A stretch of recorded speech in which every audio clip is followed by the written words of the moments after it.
Boom! I am your main man, deity of RPG, bringing to you episode, woo, by God, 4 of Within the Ring of Fire versus Ravenloft. And will that flame burn away the mist? Burn away the darkness of the demi-plane of dread? You're goddamn right.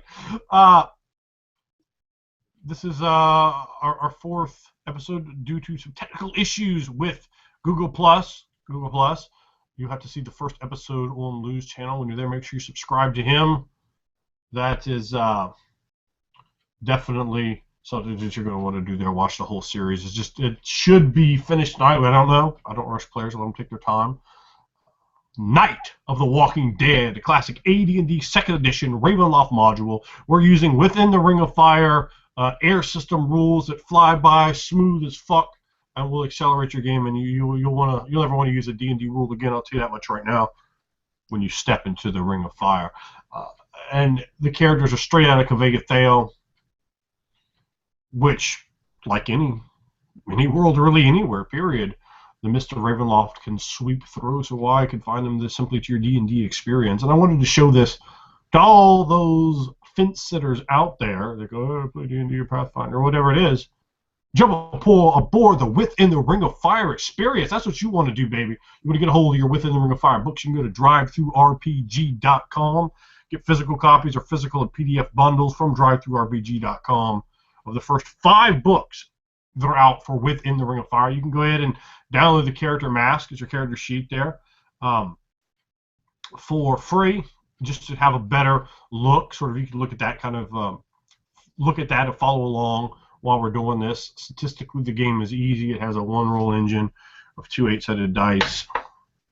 It's very easy to play, yet it has all the complexity that you're going to want, plus an attention to detail of cinematics of narrative and role-playing that you will see the players perform. And that is directly tied to the rules at every level inside of the Saga book. You're going to want to pick that up. It is going to it explains role-playing better than any game that I have ever seen. And I'm not just saying that because I wrote it. And I love playing it. And the people here love playing it. We have quite a few books out there for you to pick up. You can see some of our lovely models here holding up. Well, in fact, 3 of them holding up. I think they had all the books up at one point there. But very nice, yes. So you're definitely going to want to pick those up. There are an enormous amount of playable species. The world is rich, interesting, and non-Tolkien-esque. It is not your standard fantasy.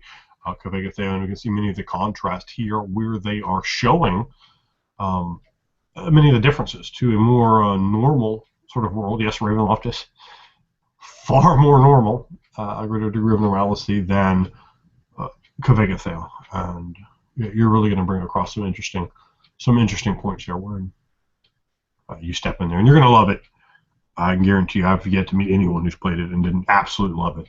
The vast majority of them, it's the best game I've ever played. I can't wait to get in that. And it's for the RPG revolution. It's for stopping that big corporate gaming. It's about preying on your pocketbook instead of pushing your mind's eye to a greater focused degree. It's about bringing all the things that are fun and great and ingrained about our hobby. And I want to share that again with you, like that ancient story first told around the flames so long ago. And that's the influence. That's the spark of creativity that we draw from here for this one. You can also hit me up on Anderwood on Facebook. Easy to find. That's me. I think if you type main man in, it still links up before Facebook forced me to change my name. And you Facebook, and you get a package deal, only $75 for every single PDF put out for Within the Ring of Fire ever. You get 5 immediately. You get the rest as soon as they come out. You get them before they're up for sale. And you also get some extra free bonuses with that as well. And come join us on Raw Immersive Games on the forum. You can find out all the latest about Kavega. I just posted some stuff up yesterday, and you can essentially sort of become part of that think tank at times for not only Within the Ring of Fire, but any products put out for the air system. There's some workshop to go there and so forth, and you can see that indie level design at its finest, and you could even maybe contribute to that. You also find loads of Google Plus games, loads of live games right on there. Tons of them start up. Lou runs a bunch. You could find tons of games. I think there's a few open right now on there for With It or Ring of Fire. So you want to step into Flav, you want to see what the RPG enthusiasm is all about. Join Raw Immersive Games on Facebook. Do it now. And again, you get the books on drive-through-rpg.com, or you can hit me up and get the PDF deal. First 5 are out, and I think you're absolutely going to love it. I wouldn't push it if I didn't think you'd love it, if I didn't think it would propel your table into the best nights of RPG experience that you have had yet. And just to show you how easy it is to line it up side by side with something like Dungeons and Dragons, because again, the rules will take you like 8 minutes if you've ever played a role-playing game, and maybe 10 if you haven't, to learn. So we're going to pull back, and we're going to step inside the mist, inside that eye of the island of Serrania in Ravenloft, as we sort of slowly descend the camera down. Everywhere around the circle, the mist roll, and strange things lurk like dark shadows within those mists. But in the center, we see swamps that seem to last forever, very Louisiana-esque in its feel, American Gothic. The port cities, the small towns buried there in the dark shadows of the swamps where things slither and lurk and move. And we see above us clouds that are black and roiling and threatening. Clouds that look very different from the thunderbirds of Kvegathale. And we could see a periodically lightning playing across the heavens. A thunder booms. And the smell of the swamp is omnipresent. That bit of rot, the wind rustling through the town. The town is cobblestone and dirt roads, and the houses, most of them thatched. Very large, full moon, not full moons, inn sits with a stable that has these strange horses inside it. A large cemetery looms on a small hill to the north of the town. Constable and the church are both in the cemetery's shadow, and Jean lays there, the madman, on the ground, being drugged through the dirt onto the cobblestone. And his blood still fills the air. His brother, Luke, has gone silent, no longer gibbering his rhythmical nonsense, as the group of you have pulled the madman through the streets. The air is full of electricity and moisture. Dampness clings to the ground as the wind cuts slightly colder than usual from the west. What exactly would you like to do?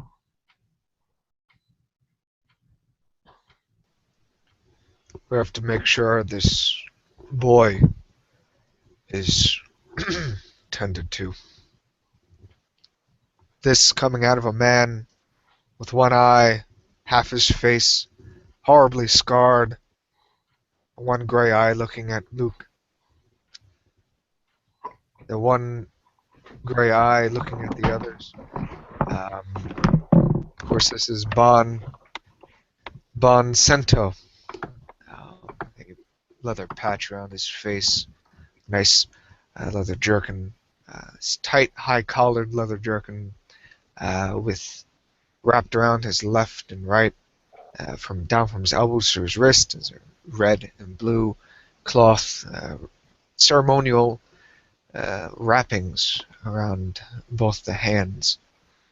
The cold and hot, that is Lamore Farang, she who Bon Cento gives worship to, she whose vengeance, the righters of wrong, and perhaps the only true justice in this world. On his back he has, slung over by a leather strap, a twin-sided iron blade, handle in the middle. He's used it to fight many times here. It has cut the flesh of strange things that would not stay down when they get smote. Memories of the cannibals and how they, well, plan to eat us. That look on that one creature's face, that man, I guess you would call it, as you would look down with a wide smile, playing across in my mind, and I have a bit of a disturbed sort of look, more so. Um, I'm just sort of gesturing towards Luke as time sort of freezes to show what my character looks like.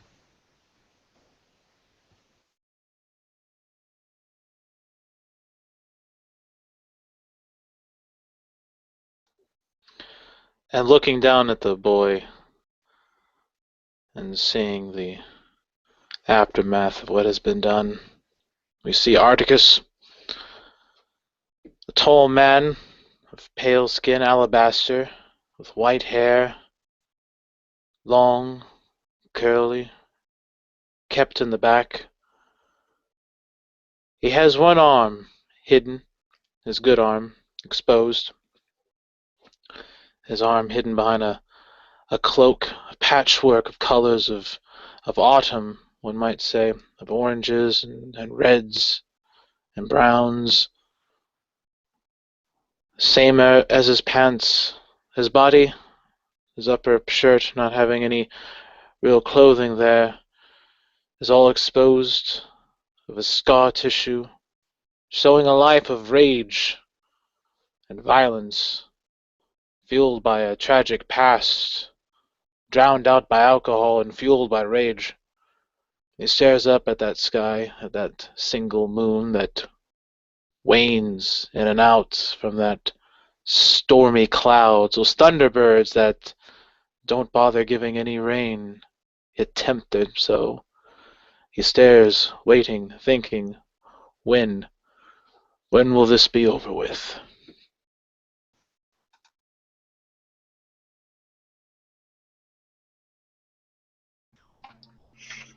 You see Atlas mining the child as well, thinking on what Bond has to say. He's about 5'10" and not terribly heavy, a good fit build, long shoulder-length blonde hair, bright blue eyes, and bright blonde skin, typical of the Helios tribe. He wears tan trousers and a red studded leather jerkin, and now has a fine Pelgan broadsword over the back of his right shoulder.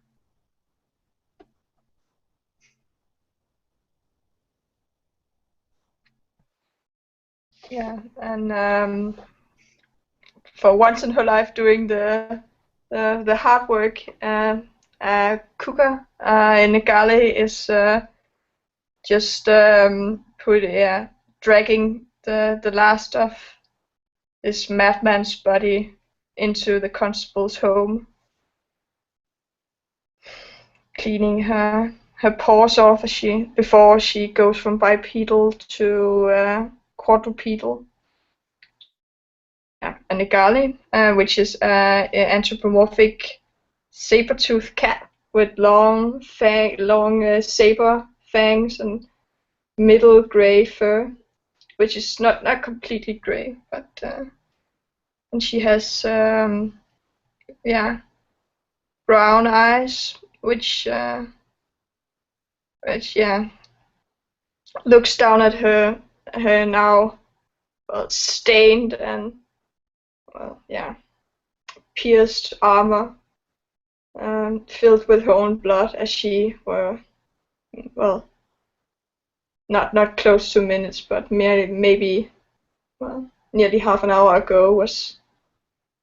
Yeah, she could feel the cold and feel all her warmth leaving her body, and as her lifeblood was spilling out in the street, and now she stands nothing but missing tufts of fur in places, and no scars. And she looks up at the humans, which she has begun to have an oddly sort of respect for, even though they're not Shia nor Nigali. They are certainly useful. Every creature on the surface of Kvegafell is useful, but these have another kind of worth. All of them, they are, well, worthy of Pilgrim, at least. Go ahead. Call the constable. We'll bring the boy to the Full Moon Inn. Rest him on a table. Put him by the fire. Constable grins, takes the body from you. Shock Constable. and horror filling his face. And in fact, we'd begun that in the last session, and you see the gallows constructed in front of there for the swinging of Mordu, and hesitantly, you were allowed to retrieve. You were allowed to retrieve Mordu from the small ramshackle jail, which is just a big kind of single cell, side and behind his constable building / home. And Mordu said, I told you it was a conspiracy against me. He starts going for the constable. He's big, but he's an old guy. He's kind of lumbering, but he's a big guy. And he starts lurching. He's coming for the constable to get at him. So I don't know what I will try to trip him with my leg. You trip Mordu? All right, so Mordu falls, hitting down hard on his face. You all see the poor Mordu take more disrespect. This disheveled man hits the ground hard, mud on his face. Oh, my hell! Oh, I can't believe this. Get back to your cottage, Mordu. We've had enough of the likes of you around here. You are going to hang me, you dirty bastard, you swamp cultist, you conspirator. Oh, I'll have something for you. I promise you. I'll spit on you. And he spits at the constable when the constable's like 15 feet away from him. He just shakes his head, absolving himself of any guilt or responsibility immediately. And Articus will walk over and he'll actually help him up a bit. Oh, thank you. You're a good young man. I appreciate your service, son. Unlike these individuals here that have no respect. That's the problem with them. He glares at the constable. He gets up, but he's got mud all over him now. I mean, it's just, it's a little bit, as you would expect. It's not, say, having just stormed mud, but he gets up. You can see he's definitely hurt his left hip. He's it's bleeding on it and rubbing against it. The pain for this old man. Perhaps you would be such a kind lad to help an old man back to his cottage. Of course. I'll. Constable. Yeah, get the fool out of the street. We'll see in the end who the fool is. The Constable Raymond. Come, Mordu. It's He kind of leans on you. He's heavy, man. This man goes about 200 to 65 pounds. He's 6 foot 4.5, 6 foot 5.5. Who can know? Mordu, that man is very heavy. What did you do in your life to be so big? I was born this way. Meet you at the inn, Articus. A hunter. Of course, friend. A provider. An eater of licorice. But perhaps we should lay off the licorice from now on, friend. A bit much for me. Well, Come. I'll give you a piece when we get to my house, if that'll square us up. And he's like, as you get him back to the house. He does, in fact, provide you with some licorice from his earthen jar of licorice. It has been well documented many times. I do take some. When you get to his house, though, I will document for you again. His house has been destroyed. You can tell that it's very easy for you. You don't have any insight, do you? No. All right, so I won't reveal that to you, unfortunately. His house is just trashed. It has been destroyed by the constable, and to some degree, as your fellows here, but mostly the constable in an effort to find information. I can't believe this. He's destroyed everything. He's like, his bookcase is overturned and his bed is destroyed. His pillows are like, thrown over, and all the goose feathers are out of him. I mean, it's just destroyed. His carpet is rolled up, and there's some blood in here too from the beating he took. Oh, this is too much. I have my rights. I don't deserve to be treated like this. I'm a proper citizen. I'm a scholar.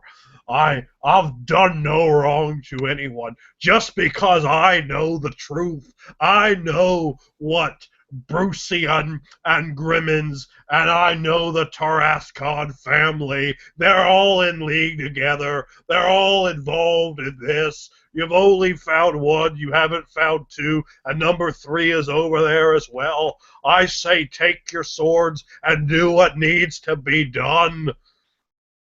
Well, Mordu. You see, like, one of his chairs, he had like 3 chairs, and one was broken. He sits in one, he's looking around, and he looks very upset, as anyone would, who all their stuff was destroyed. I know not what to say to ease your mind, friend, but know this. I think what is happening around here is affecting everyone. Everyone's mind is, well, drifting as of late. Madness overcoming us. Strange creatures and their foul, abominable ways. I would stay in here for now. He leans in. But who do you think is responsible for everything? I saw Jane Tarascon bring the body of Marcel in a sheet 3 weeks ago to the shaman in the middle of the night, and that's soon after when everything started. And the shaman, he did something, and I know that constable, his son, rose from the dead. I tell you, they're chaining bodies for a reason. Follow the bodies. Find the truth. Brucian is a death cultist, a shaman, a member of a swamp cult. Do something, young lad, before everyone's house is destroyed. For everyone is turned into the dead. But here, some licorice, the only thing he didn't destroy. And then the bowl's like laying on the ground, but like there's still some that was like left in the bottom. He picks it up and tries to give you what little he has. Gratitude, Mordu. I'll bid you adieu for now, my friend. Rubbing his leg. I hope we all see the light of the dawn now that their conspiracy is open to see. And of course you leave, and you said all of you are going to convene at the Full Moon Inn. So, when you see your favorite little dwarven companions looking out of their store as you walk by. Hey, how are you now? Is it rotten meat that you need? And he's got like his little kid kind of wandering around. What do you say? I just look at him and just give a slow shake of my head. Oh boy, it is great to have you here. You make us all feel very, very safety. Do a slight sort of. So you go into the Full Moon Inn, and it's well in the afternoon at this point, when you see Gerald there, his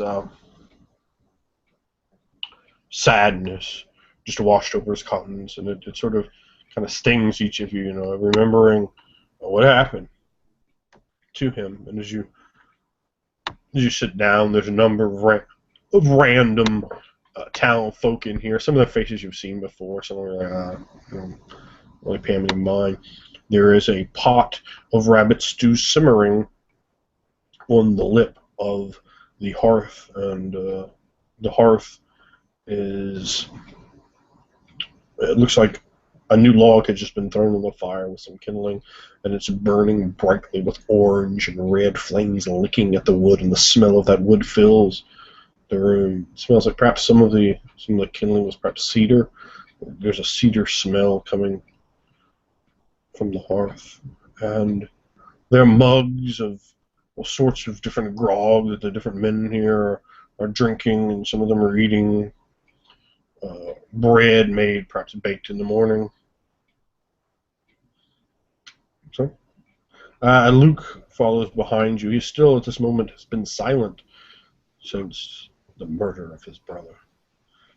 But he does follow behind you with his book tucked under his arm. His lantern is still in the inn over near the, it's kind of tucked over near the hearth.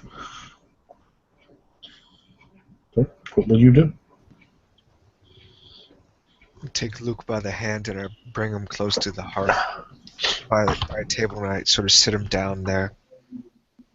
Just sort of giving him like sort of a stern look at him, like to sit. Like I don't say anything, and I press down his shoulder hard to make him sit down there.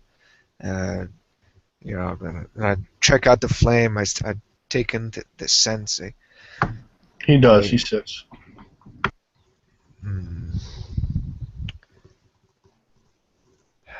The madman, I say to the others, was this boy's brother. This swamp changes the minds. It infects the body. I do not wish this a fate on any of these townsfolk or any of you. But I can't help but think of if we too are going to be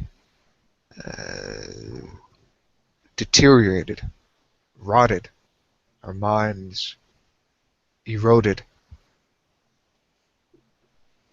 Where there is good here, I must say.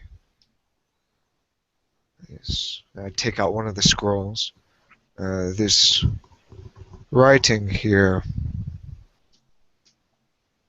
it brings the will of Lamor Farang fully with divine mysticism. And the dies, where are the dies? Yes, those. They have a almost unnatural quality to them. They stitch back Luke's wound, your wounds, Nergali.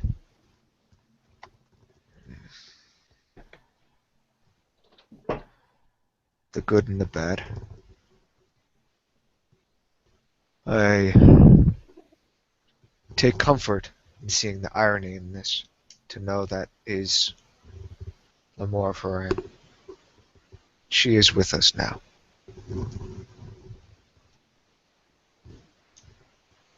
Don't worry, friend. No matter what strange befoulment has overcome this town, this hovel in a strange place, it shall not take us, not without a fight, and not without my blade to say otherwise. For each of you, as he points to each and every one of you. I nod when you gesture towards me. I just nod.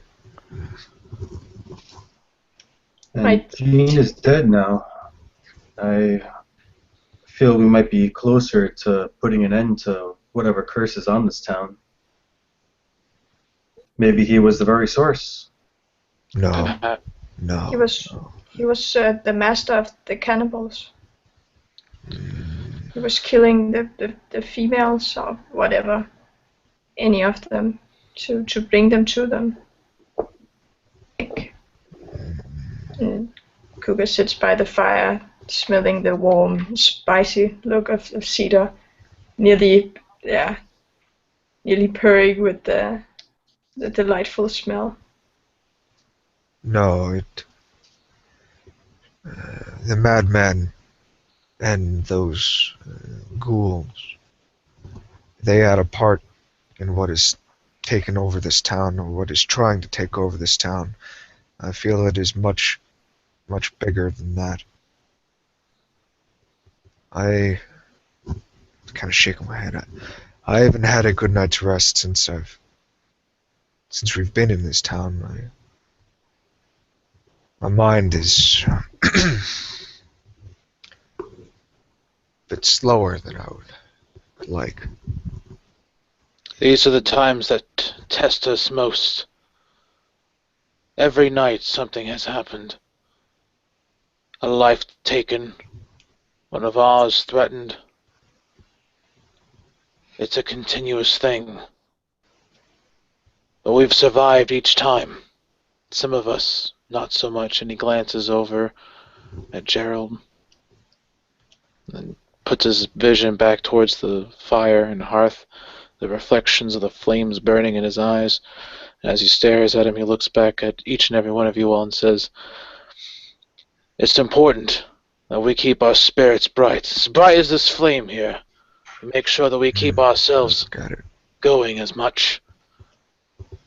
For when the time comes and the true test reveals itself, we shall make our flame known, and we will burn them from this place, or die trying. At least then it'll be worth something." Articus, are you a Mogulite? Do you give worship to the thousand-faced?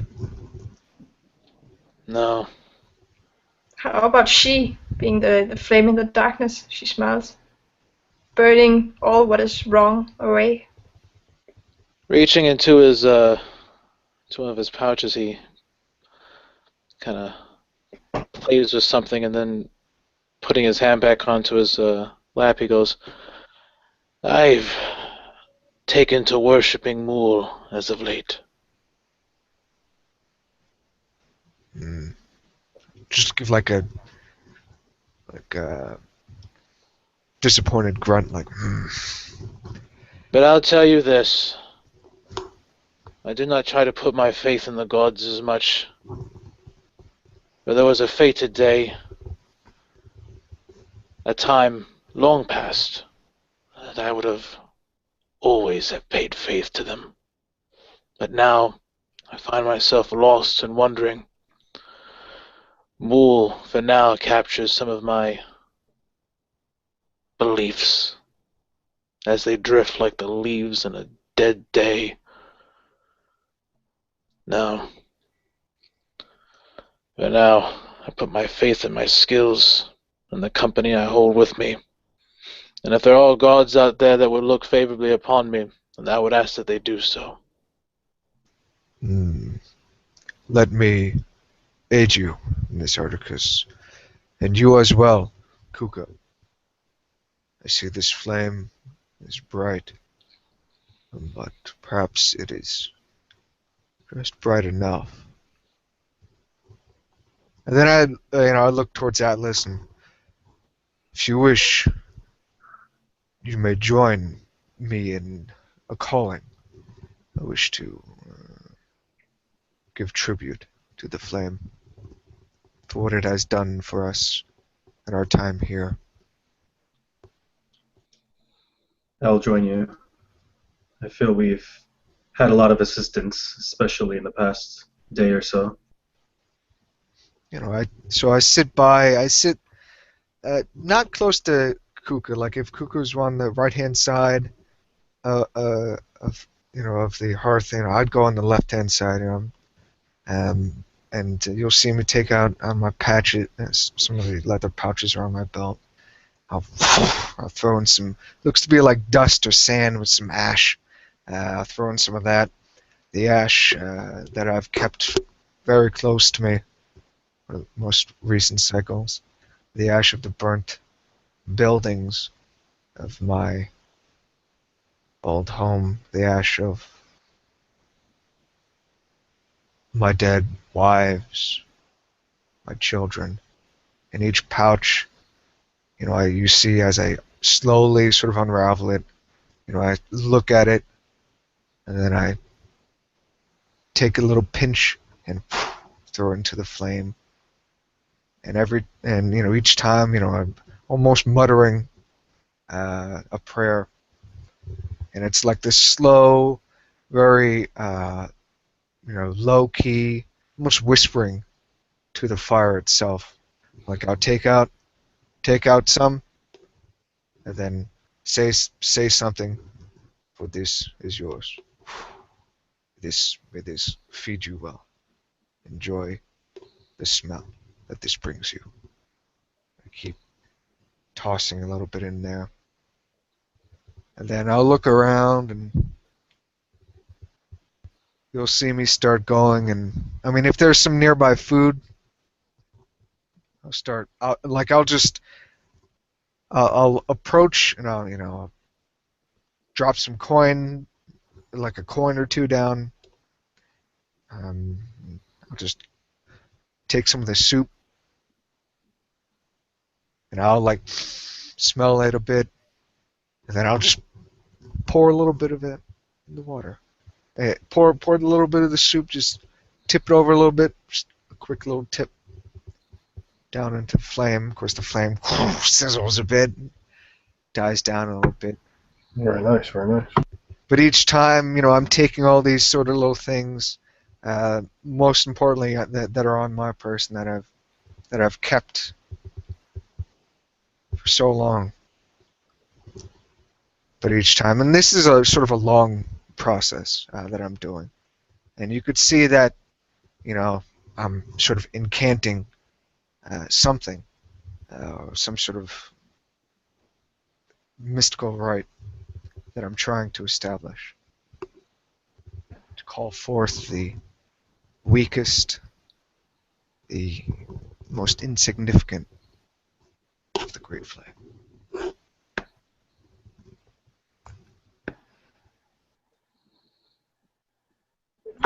Perhaps not What knowing was the what last you're part of what you said? The weakest, most insignificant. Of the flame, yeah. I'm trying Yes, to. Okay, that's what I thought you were getting to. Yeah. You see the orange and red sort of popping of the heavy flame sizzles and burns the wood, and as you look and there's nothing and nothing and nothing and nothing, and then all of a sudden, inside the flame, you see tiny eyes looking back at you, watching you, observing, judging, evaluating. As that delicious cedar scent mixed with some other sort of burning wood fills you. It's always so nice to see it burning, much like in the open, a campfire would burn. This fills you with strength. From somewhere inside the room, a cricket begins to chirp. Of course, very common to have a cricket in a place like this. The spirit is there. You feel it, and it looks at you. Bask in this fire's heat. I've made connection. I've brought forth so that the smallest children of Morgul might give you your light in darkness, say towards Kuka, your burning flame, your cleansing flame, or just a little bit more warmth in this damp, dark place. You could see her eyes widen, looking at the flame, trying to discern it, and then she nods at you. And I must thank Lemorvain for giving me the life back with the scroll you said you used. Well, not her words, but she takes up her sharp shovel as she keeps it sharp, and then she takes some of the tufts of fur and then cut it off and then put it into the fire, seeing them burn. now having a patch of fur missing on the top of her hand, and she just trying to mimic what you were doing, giving all these pieces of yourself to the flame, and she looks up at you, trying to see if she did something right, but and then she scoots herself in the flame and smiles and nods her head. You see, like when you look at me, I wrinkle my nose a bit and I'm smelling burnt hair. Just like, but then I do like a nod to you. But I sit very close by to the hearth, maybe on a stool on a table, the closest table to it, and I spend some time to, I guess, relax and rest, and almost using the flame, the spirit, as as sort of like the main grounding point of where I am here in this place. I'm using it as sort of a meditative, sort of calming my nerves down, perhaps calming the others' nerves down. I'm not really thinking about the others. I'm really more so thinking of myself. But I breathe. So you hear me sort of breathing deeply. My eyes closed, and I'll have some soup ordered to me or some drink. As time goes on. But it's, for the most part, I remain silent. But whenever any of you speak, I turn and I'm not completely far gone. I get Gerald's attention. Gerald, we've all been through a lot today.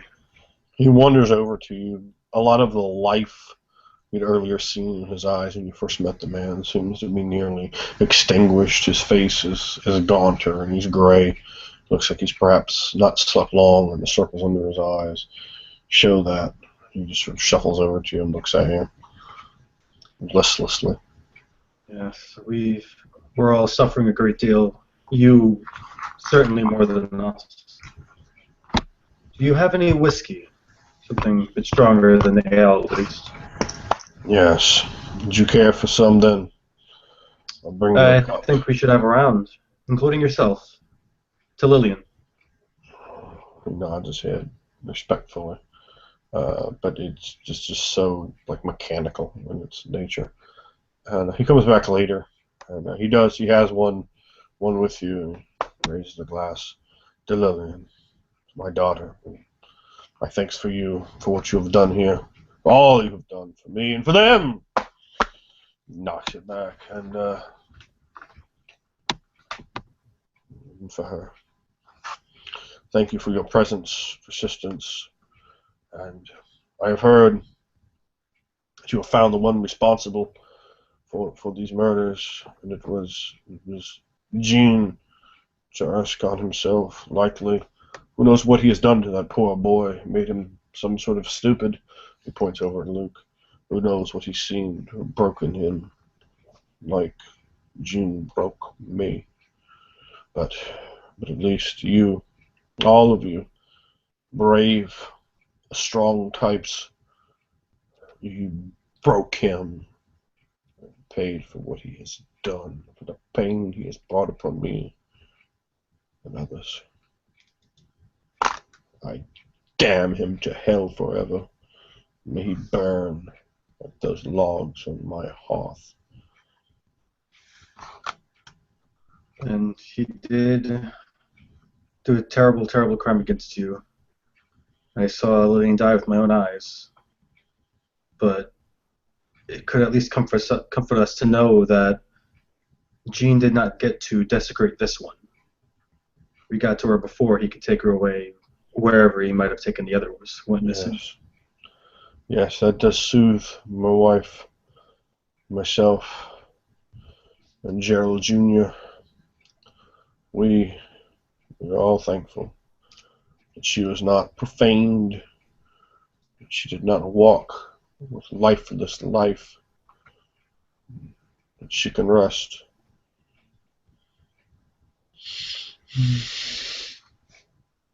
He turns and starts like walking towards the back. You can see the man trying to cover up before he begins to openly cry. He walks into the kitchen.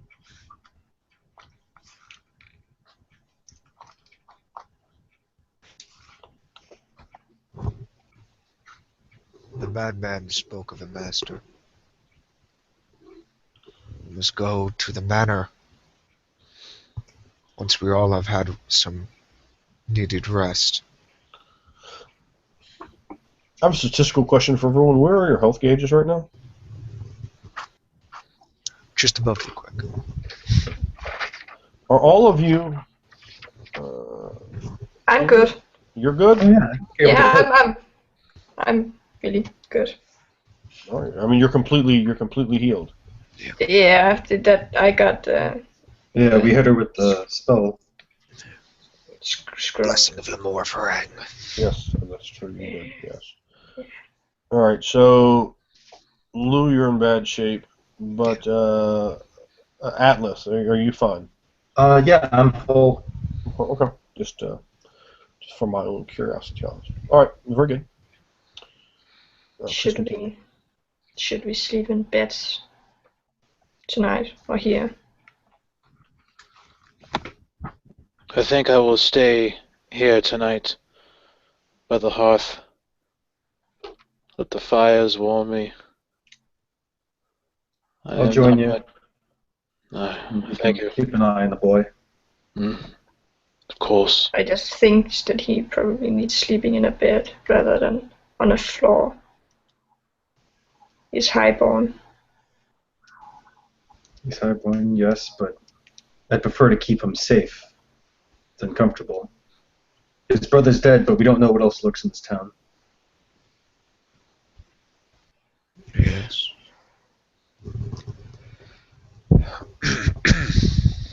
I will be down here as well. I shake my head as I pull off my armor, looking at the missing pieces where they're like fur missing, just running my paw over it. You'd be best to have someone look at that, Kuka. You see me as I'm unbuckling some of my straps. I know a few things about leatherworking. Man, you can go ahead and make a recovery roll for me. I happen to know a few things about leatherworking. I had made many pieces back You in said old life. you made your armor. Yes, It I looks- did. What'd you get on your recovery? 18. All right, you've regained 2 points into your health gauge. As all of you are speaking, you see Shaman Brucian and Constable Grimmins show up and shut the door outside. It's dark, and as they show up, there's a boom of thunder that emanates through the heavens, and some of the cool wind that's blowing rather rapidly at the moment blows in behind them. Some people kind of casually look up as they enter. They nod to you and to some other people, and they move over to a table to perhaps ease their nerves as well, as it has been quite the day for everyone. Yes, Kuka, let me take a closer look at what you wear. Show me.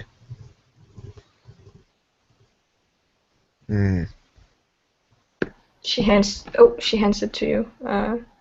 It's nearly a one piece. Not it's like it has been like cut with a really sharp blade, just really close to the. Like it was like a one piece of a cherouche. Nearly, yeah, in her size. And yeah, you can see like marks of whip scars on its back. Clearly, yeah. If you have barber, you can clearly see that its scars continue. Not like for with a whip. There will just be one layer of scars. This is multiple. This one needs sewing, stitching. I hand it back to you. And I like start settling back, like, you know, to my little get up. Should have someone, perhaps some townsfolk here works as the means to polish, So, oil, repair your suit of scales there, Golly.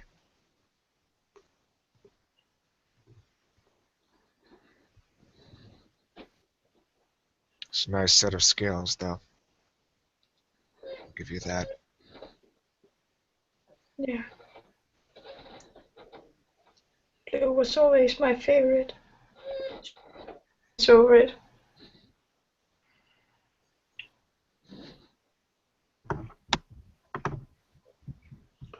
With the coming of night, thunder shakes the village. It starts as a low rumble in the distance and builds to a terrible, long-lasting explosion that rocks cottages and knocks items from shelves. Lightning dances wildly across the sky, casting stark shadows in its skittering flash. Then the rain begins, falling in large, foul drops that soon become a deluge. The streets quickly turn to mud. Small streams form in the cracks and depressions. Vision is obscured by the unending sheets of dark water, and the rain falls with such force that it hurts those who venture into its fury. Through it all, the thunder continues to roll above the village, and the lightning intensifies. The storm has arrived. You hear Luke breaks his silent trance as he sits at the table with you. The signs were foreseen by Hiscotia, Vistani, most gifted with the sight. Spread word of these wherever you travel. Only the true-hearted can stop the fall of the night of evil. The night of evil shall descend on the land when the hexed of signs is near at hand. In the house of Dagon, the sorcerer born, though life, unliving shall scorn. The lifeless child of stern mother found heralds a time, night of evil unbound. Seventh time the Son of Sons doth rise, to send the knave to an eternity of cries.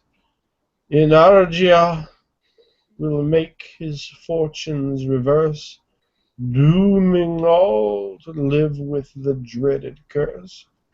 The light of the sky shining over the dead shall gutter and fail, turning all to red. He says that, and then he continues to repeat what he has said over and over. And at that moment, Brucian wanders over to you, his mug in his hand, and Luke's voice, while he continues, he speaks in a softer tone. Brucian says, I have a story to tell you. Shaman begins. I do not think the worst is over in Maurice Stataris Khan.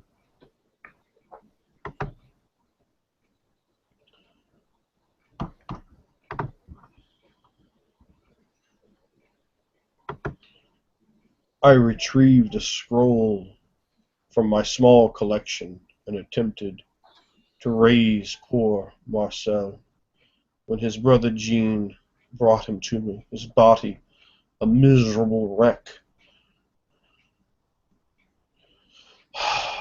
But something went wrong. Marcel remained dead, and Jean, now slain, cried out in anguish. He spirited away the corpse of his brother. That was the last I saw of Marcel. Last time I saw Jean alive. He kind of glances at you.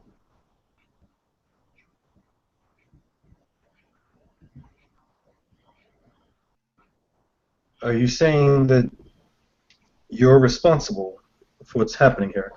All I know is that it was after this time, after the scroll that was to empower him with the shining light of the gods of goodness. It was just after then when all of this started happening. That was the first. Something went wrong. And just then,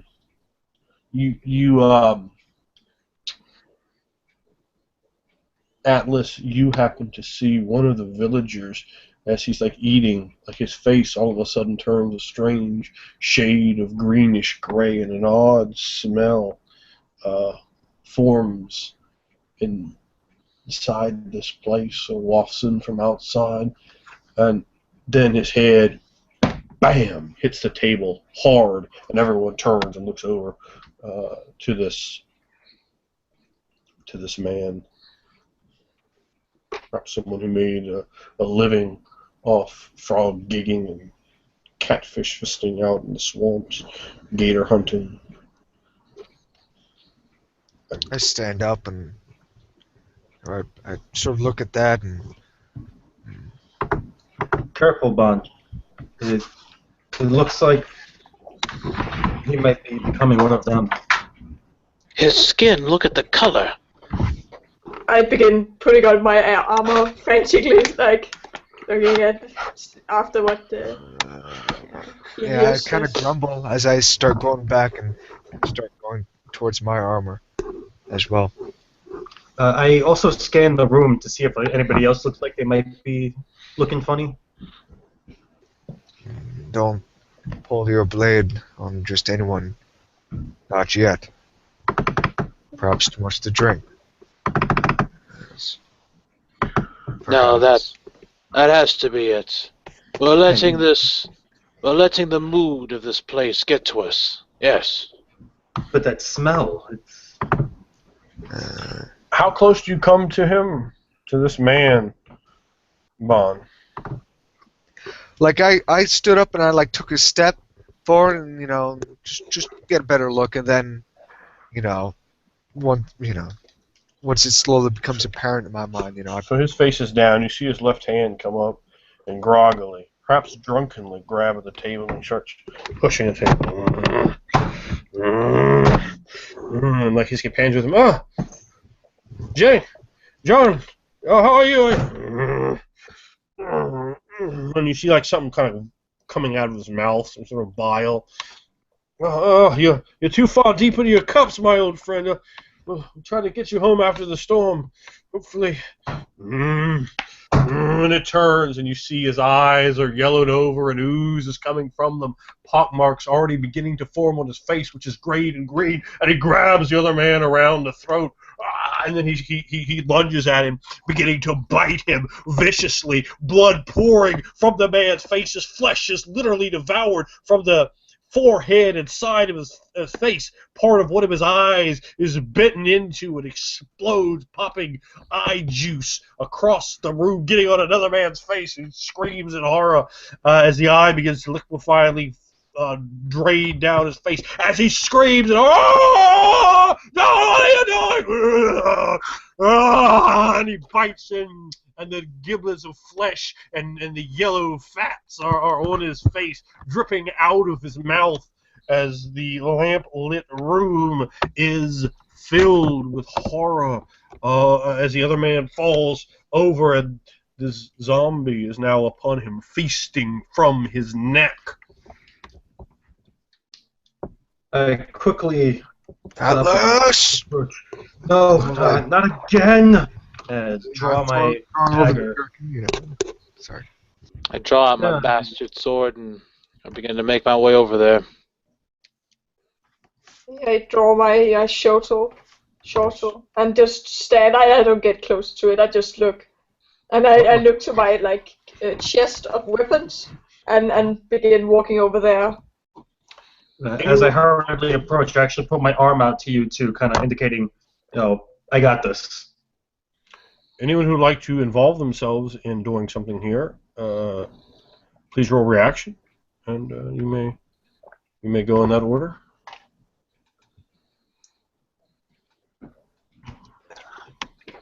And the rain is pouring down outside and making tremendous noise. The early night howls when you hear the pattering of rain against the building outside. Pop, pop, pop, pop, pop, pop, pop, pop, pop. Yes, indeed, ambient sound. All right, anybody beat a 16? I did, but I'm just Okay. I just should get him, Atlas, as I'm putting on my jerkin. Well, Atlas, you can continue to put your jerkin on. Atlas, you can do what you like. Okay, yeah. Fortunately, being ever vigilant for now, I did not take anything off, and I assume I have to have a move action to approach the guy, get within melee range. You do, but you have a normal action as well. And I did buy the fast draw. Yes, you did. I saw that. Advantage, so I will also use my accelerated action to quickly draw out my dagger and use it to stab the man, aiming right for his brainstem. All right, well, you can just describe that. I'm not going to make you roll. Okay. You're well aware how to kill it, and its head is not towards you. So please describe that. Great. I very quickly take it out, very deft, even much more so than when I first arrived. Put my hand right in the man's shoulder, carefully aim it, and push it right through. The blade coming out to the front of his face, blood gushing onto his victim. This purple ooze that is now dripping down this man's already disfigured face from having his eye bitten out. And to really drive the point home, I twist the dagger as best I could, knocking his head over and having him fall to the ground along with his victim. And he certainly does. And you feel every eye in the place on you. People seem shocked and stunned. The horror, the extreme violence, the confusion, the loss of their friend and townsman. The horror that continues to visit and revisit this place over again as the rain pours down.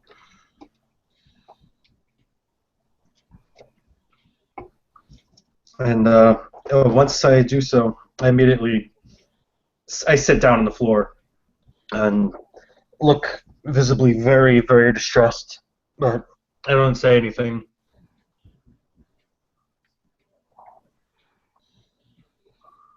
Kuga looks up and then looks to you. The other one has been bitten. And then she... As you say that, you see the other one's arm reaches up and grabs his arm as he has his face in his hand. And the one, it's kind of pinned under the other one, though, and it's like it's you, like, and like just ooze is pouring from its mouth and its eyes. This yellowish, sickening liquid pours from them, and it has sort of a grayish green disposition that's slowly, like you can see it's like slowly covering its face, and you can see like around its eyebrows and ridges, small sores beginning to form, and a horrid stench filling its breath. It has a hold of you with its hand on your arm. What will you do? What will anyone do? I'm getting over there. All right. Well, you move towards it, but what is anyone else doing? I'm still taking the time to prepare myself. Certainly. And seeing as this actually surprised me, I even dropped my dagger once he grabbed me. Your dagger clings against the dull thud against the wooden floor. Oh, I take out my bastard sword and I head right over there. All right. Well, you can certainly dispatch it. I certainly. If you'd like to describe that. Radicus, help me! It's already pinned under another one. It's very, very easy. I walk over and, taking the bastard's sword and holding it like this, I just walk over and I pin my foot up against its back, pushing it down against there, and then I just stab the sword right between the back of its neck, and then I do this jostling motion as if I am pulling a lever back and forth, and you hear the bone crunch, and you hear the as I just move it back and forth, and then finally the flesh is parted from the bone, and finally you see the exposed muscles as the blood pours out, and the creature, what's left of this man, stops moving. Nice. And the whole place is utterly silent. Of course, you can very easily hear the pattering of rain, the roaring of wind, the sound of thunder outside. What do you do? How much more of this? Go get your weapons out to these people. Yeah. She runs over there Just and opens her chest and then looks at one of them and then give it like a hard look, and then I take a nice knife out and then just holding its blade, waiting for the person I'm staring at to take it. Articus will lean down and look towards you, Atlas, and say, "Are you all right, my friend?" I don't want to see any more die. I'm afraid that fate has other plans in store for that. We must do what we can to save the living. Yeah. Take the blade, fool! Yeah, you're right. Hold it out. You, able-bodied men, take the blades. Oh, yes. And people, they started grabbing them. The one you'd extended it to us, as you might have noted from my motions, did grab that item from you. I just hand over all of it. And, Shaman, where's the scroll you spoke of?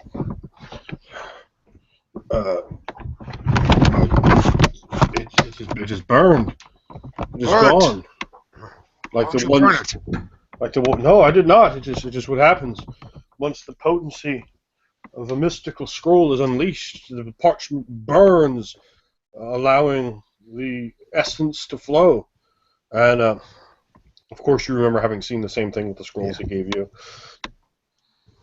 But I'm not so sure that his scroll had anything to do with this. It's clear to me that Jean looks towards darker powers. That is why these horrors are upon us. You mentioned that we might be able to find something at the manor. Luke begins to say this over and over again. Look for the scroll where the old rest fine, behind the stone where 6 stars shine. The finding, however, will cause much pain. Beware the time of the falling rain. What is the boy talking about, Shaman? The 6-starred...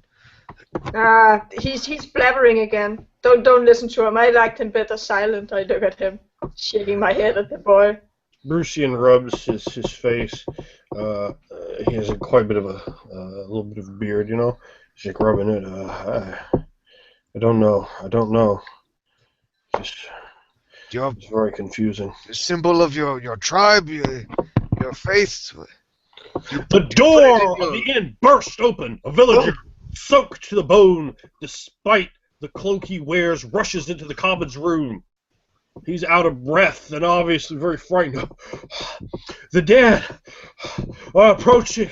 Maurice, Taurus Khan. He managed to say between shivers and coughs. The army of the Walking Dead. An army? And he's Get inside! Close the door! And you can see the rain pouring down out there. Grimmins stands up. I must investigate this. No, stay. No, I must investigate this. If you wish to come with me, you may. He says, perhaps just a little bit of courage on the wane from him. Plan to do so. I look to the other townfolk. Stab them. I just look at them, trying, yeah. Constable, Yes. let us go. You stay. You protect your people. No, not this time. And he begins to walk out, pulling his cloak tightly about him. He has his hat secured on his head, and he walks into the rain. His longbow held down with an arrow in it. He moves out, and the rain batters down against him, pouring down. And as you look up at the black sky above and the howling wind and booming thunder with the lightning shows you the way. And it is the worst storm perhaps I've ever seen. Shaman, keep watch of the boy. Board up the doors. He moves over and We puts his leave. arm around Luke, and he nods his head. Atlas, get up. We move. I just look out in the rain, just... Oh, it looks horrible. Yeah, I just look with like... Kuka, you done there? I look to my empty chest and then I follow my people now with my... I put my shoulder back in. You see all these people holding your wonderful steel weapons, looking at them. These filthy humans. You can only imagine they'll take all of this plunder from you. Yeah. There's every one of them. There's like a bed sheet, just a little bit right of white bed sheet, just around every one of them. But I just look at them, and if something is missing, I just look around at them. Maybe someone else would be missing. Some look confused, some look offended, some look afraid, and some look like, damn. So it's a mix of looks, at least in the way of your mind. Yeah, I just look at them. Articus, you're done. Let's go. And I twirl and I head after Constable. I am swiftly behind, as I've got my bastard sword out. I am following right behind you. No cloak pulled over the head. I let the rain pour over me. I have like a moment of hesitation just before I go out there. I stop in my tracks and then I go out. Just. Luke tries to accompany you, but the shaman grabs him and holds him tight. Keep him safe, shaman.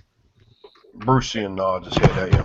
I'm like looking at Brucian with perhaps the most compassion that I've ever shown in my expression since I've been here. My eyes become soft. My expression becomes soft. There's a hint of regret as I keep him safe, Brucian. Keep him safe. Then I harden up and I turn and I follow the others. You make your way through the pounding, slimy rain like blind men and catwomen.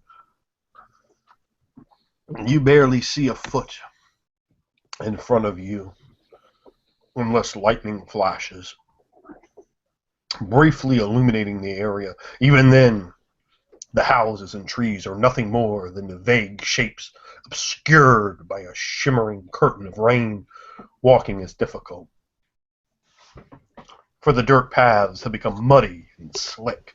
Finally, you reach the eastern path. The fields beyond remain hidden by darkness and the storm. Peals of thunder and the driving rain muffle nearly every sound. Then, in the spectacular crack of lightning, the figures come into view. Dark forms moving slowly toward the village. They look like misshapen humans, but it's hard to tell. A flash of lightning illuminates the entire field.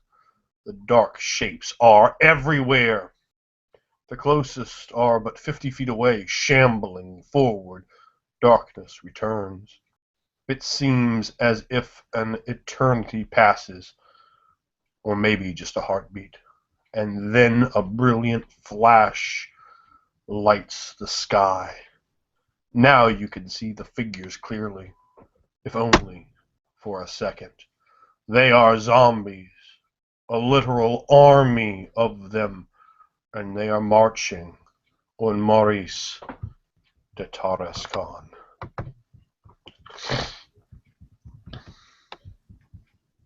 The bastards must have waited for the rain. Fire will be useless here. In this darkness, we have the disadvantage. And this rain, we could barely see them. Constable, where's the groundskeeper?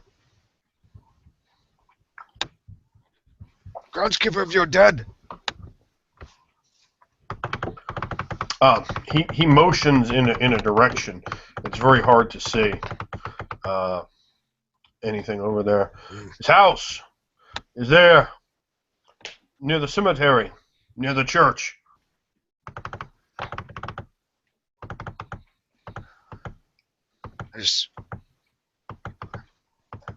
We have to break the ritual. Just bringing these dead back from life. Ritual. This is clearly a sickness of Ashitahaka. Never mind your babblings. The 6 stars, the scroll that has to be connected. The boy. Don't listen to the boy. He mumbles weird stuff all the time. You can't. I've been listening to the boy. Bon, I've been trying to regret. I've been trying to keep it from my mind, but I see it now. The boy, his mind is broken. This is obvious. There is truth in his words. A riddle, a puzzle. The 6 stars are behind this. Constable, where might you have some such a symbol? I do not know. I do not know. He's looking. Constable, go return back to the inn. I will find the 6 stars. The constable looks around. He looks very, very worried and confused as to what to do. Board up. Best make sure you get all your villagers into one area. Make sure that you can defend it. Go now. Make a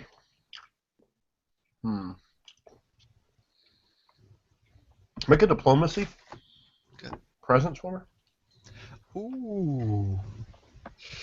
Ooh. Okay.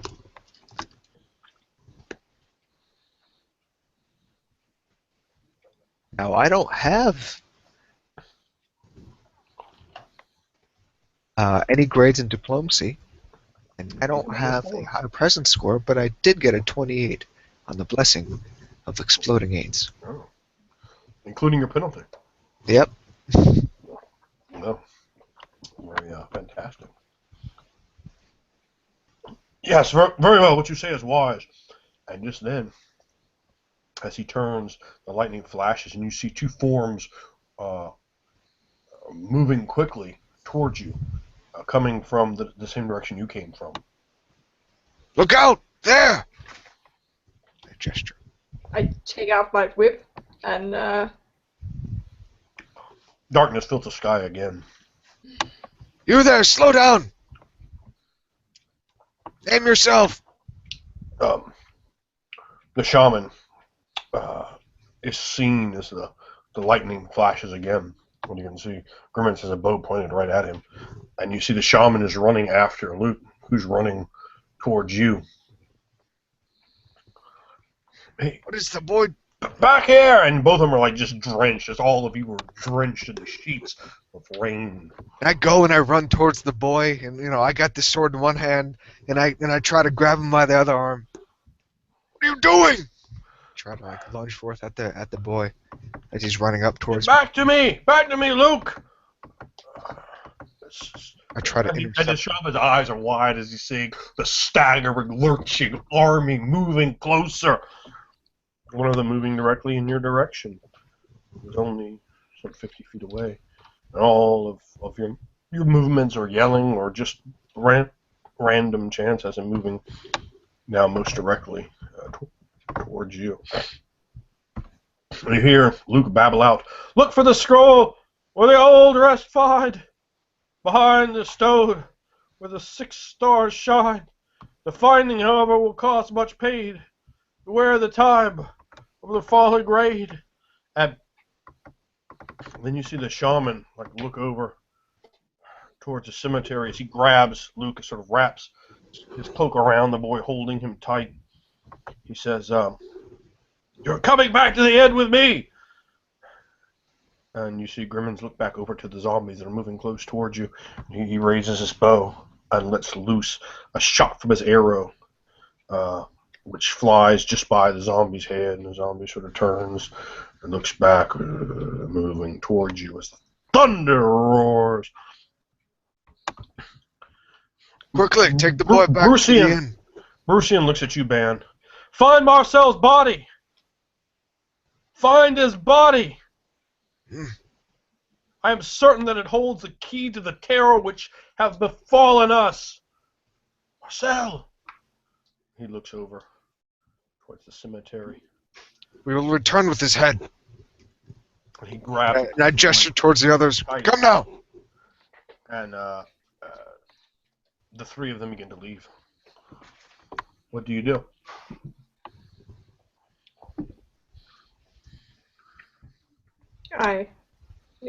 Well, we go to the cemetery. Yeah, I follow right after. Go right to the Basically, cemetery. I mean, I feel like the horde is sort of coming down the path. Like, I'm obviously not going right at them, trying to Sure.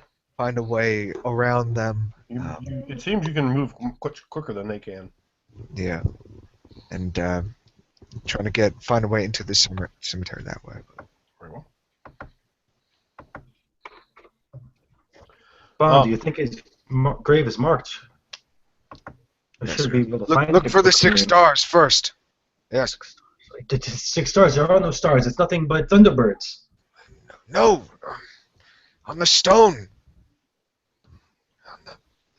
On their burials. I don't know the word. Shh. As I gesture towards the nearby zombie. Come on now. Okay.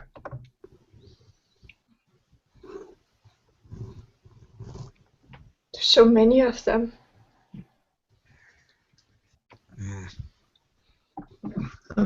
There'll be more before the night is over. Yes. Just keep coming. As the way of death, Kuka. It is endless. But we shall show them our endless fury.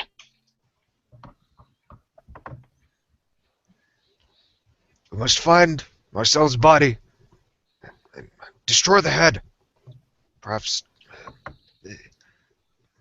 that will end this ritual. This curse. I said we find someplace dry and burn it. Make sure there's nothing left.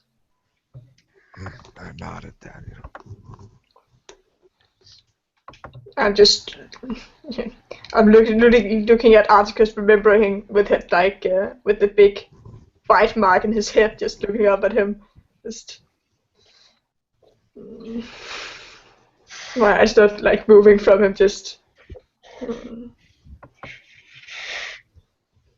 knowing that it's the fate that will come for us all as they just keep coming like raindrops spilling onto the streets.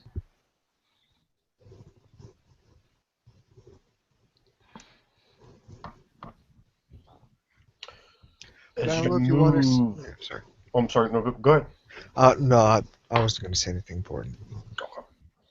As you move through the sheets of rain, with the booming thunder and the flicks of lightning that come crashing down continuously, You see every once in a while those silhouetted forms out there moving from the field.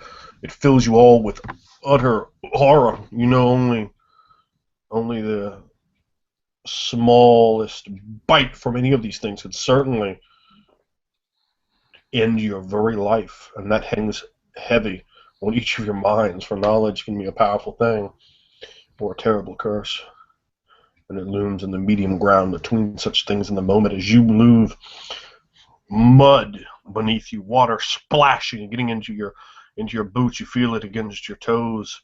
You feel the mud, the earth slipping and sliding beneath you. You cannot move as fast as you would like, and you would like to move very fast indeed. Each of your hearts beat, pumping, blood racing, adrenaline fueling your body, panic flooding your mind as the wind blows heavy, nearly assaulting you as the rain pours down tremendously.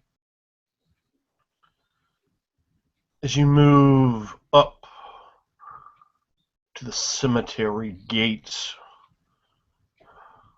and enter into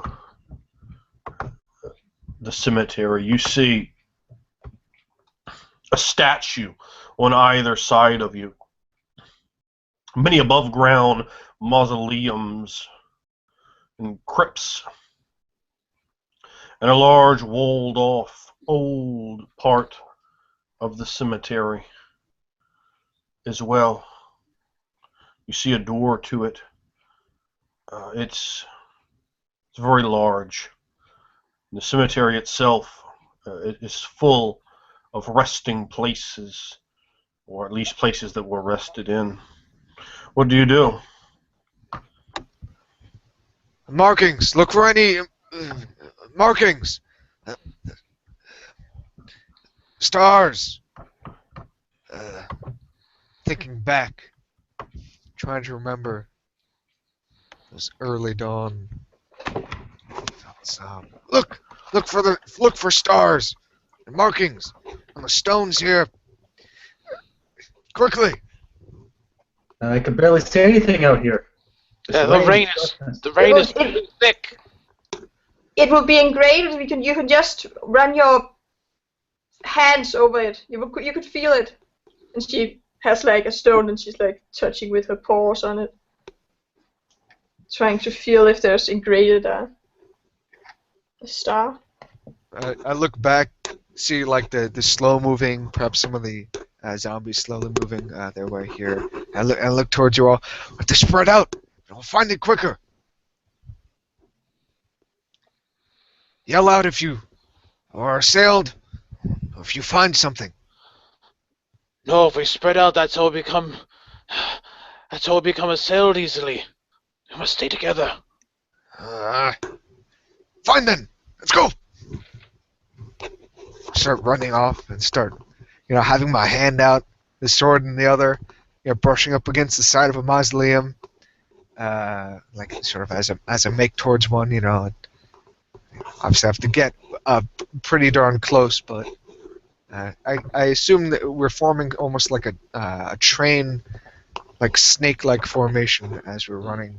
Certainly. Keep close together and just know where we are.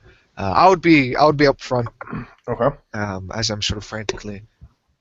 I will be in back, and I will trip which is like remotely close to us. I'll just trip it. Well, at this point, there aren't any. You don't see any. Okay, good. I have a whip out. Down in the village.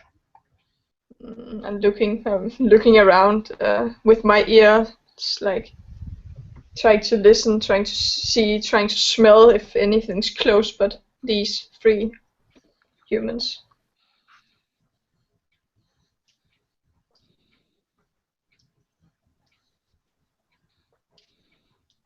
Also feeling on tombstones.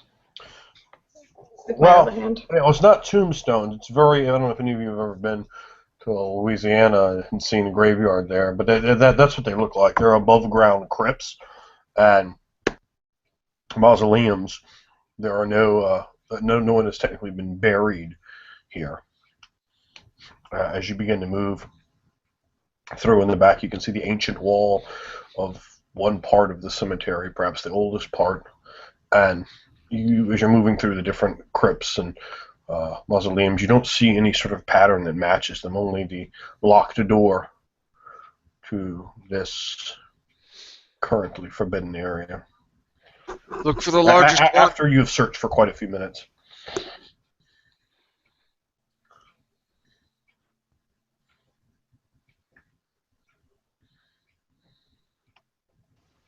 The Highborn. They'll be in the largest one. Look for that. Over there. Yeah, they do seem to be getting bigger this way. Yes. Lead on. Atlas. And I do. As you head through the cemetery, searching everything, many minutes pass, and you find nothing matching this description. And have been through every part of the cemetery, save the part obscured behind the large wall and locked door. Do one of those nudges. Yeah, and I pull out my lockpicking set and You can see it overgrown with ivy as the rain pours down and one of the many lightning flashes. All right, you want to pull out your lockpicking set, you said? What would you like to do there? pick the lock. Go ahead. Make a roll. With what it is. mechanics, what? Dexterity.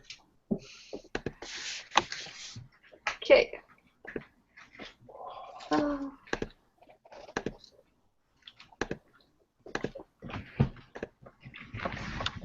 What'd you get? I got a 9. Oh, it's not good enough. Well, You're screwing with it and screwing with it. It's very hard though because there's so much rain coming down, and it is heavy rain. Truly try to imagine heavy rain pouring down, and the smell of the earth as it runs thick from all the rainfall. And it's just you're like in this ancient iron lock with your iron picks, and it's just so rusted, and even some ivy kind of pushed into it. Come on, Nergali.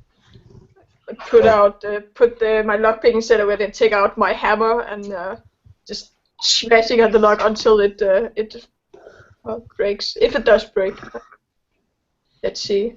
Make a roll for me. I'm going to give you a chance. So That'll just be strength.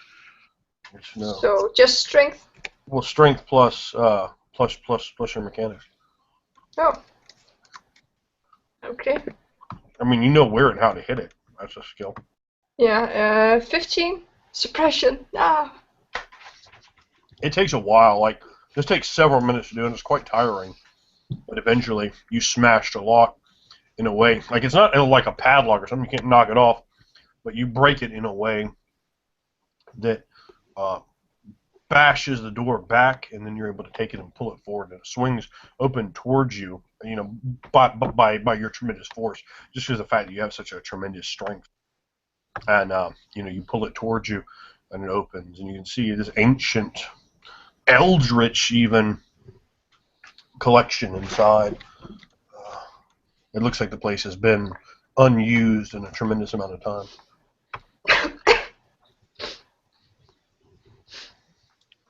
Go on. And the rain pours down, assaulting you. The thunder booms. The hammer falls. Atlas, follow. Yeah. Follow inside. Let's go. Inside. All right. Directly in front of you are 3 mausoleums. One in a pyramid shape. The other 2 are large and square-like. Then you can see behind them. It looks like there's 5 more, and beyond that, you just can't see. You're facing in. There's one directly in front of you, and you can inspect that, or go to your right or to your left. Please let me know what you would like to do. I'll go to the pyramid shape, seeing this as the most interesting one. Still, like, if I'm going to check something, I'm going to check the. Just follow you. I mean, you're out front, so. What? So all of you are going there, yes? Yeah. I assume. Right. I stay towards the entrance of it. Standing lookout. As you're coming towards that area, the lightning flashes and you see two shapes loom towards you. You can roll your reaction if you want. Just kind of shout like a kind of noise. I got a 9 on my reaction. 8. 24 will definitely lead you. They go behind all of you, of course. So They I are gesture riders. there, and I take out the weapon of Lamora Harang herself, and I make my way towards one of them to hopefully get their head. Well, we'll see what you do. I position myself so I'm not I don't run in between both of them. Like I go I'll go towards the left one, and so trying to Right. place one. You definitely notice what you've seen here. The things don't. It tries to attack you. It tries to completely attack you. In no way does it seem to have any concept that you could damage it, hurt it. It seems it's just no fear of you at all, and it's just coming at you to kill you, and not protecting itself, which makes it far easier for someone to accost. And so I got a 21 on my attack roll, which I assume that's enough to deal with it. Where are you trying to hit the thing? Oh, just a clean right across the neck, like a clean sort of. You're trying to decapitate it. Yeah, straight up to decapitate. All right, go ahead and describe. All right, so I position myself, and as I move up, I kind of twirl the blade a bit, and as I twirl the blade a bit, and I get close to him, I throw my whole body in the swing as I make like a level sort of, the blade sings as it, it slices one of the.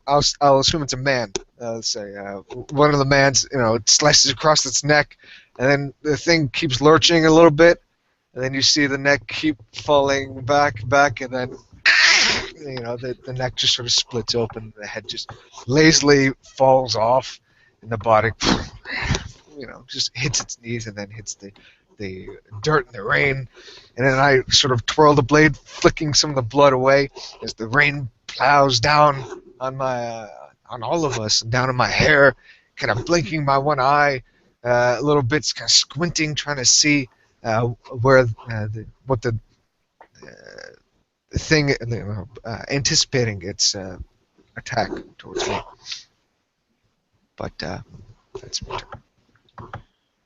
All right, yeah. Well, you definitely end the thing completely with your attempts. Kuka, as you look back above the gates you opened, now looking up in the flash of lightning, you see two leering gargoyles. Do you have Mason? Yeah, I have a Mason of 5. If you could roll that for me with intelligence. Forte in buildings, if that I won't help. Yes, building. Yeah, that'll help. Go ahead and add that. Oh, you say Mason with what? Mason with your forte and with intelligence. Yeah. Oh, yeah. Yeah. Okay. Good.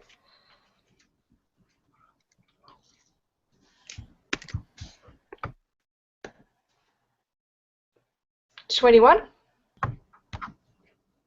What you mistook at first for perhaps some sort of real monstrous thing in the flash of lightning. It seemed they moved slightly, but you scan them and look at them and notice the cracks in them. You see that they were a constructed portion of the building, some sort of ornamentation added to it, and it sort of stills your heart as they look quite ferocious and monstrous, sitting up perched on top of the wall what you had just bashed your way into.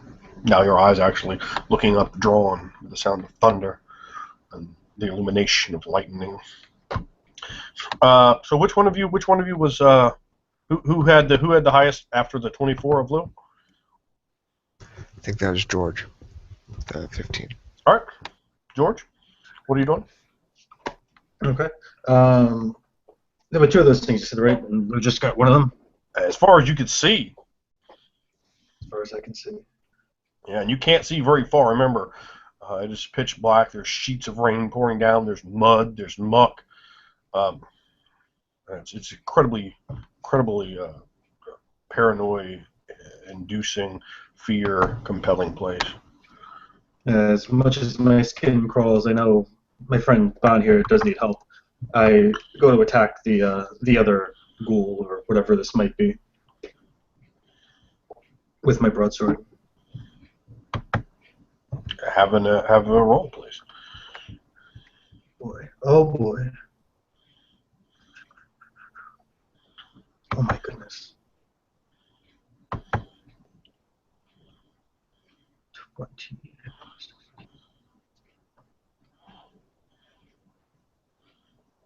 Wow. Yeah, I'm joking with the math now. 36. What did you get? Total of That might be the 46. highest roll. All right. Well, 46 is definitely going to be way more than you needed. It is utterly annihilated. Please describe what happens. Seeing Bond always do his little crazy twirly things, actually try and as a small form of flattery, mimic him somewhat. I take my blade and kind of swirl around my head, intending to decapitate it. Sure. I catch it in the side of the face instead of the neck, but I've swung it around with such great speed and strength that his head just disintegrates all the way to the side, splitting in two, and the top of his head popping off and flying away like the Canadian on South Park. Mm. And the rain now just dripping down into what's remaining of the rest of the half of his face as he falls down.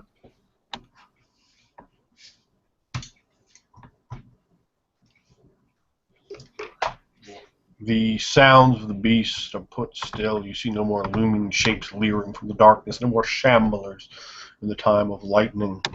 All of you are there, and it is rain pouring down upon you in this ancient cemetery.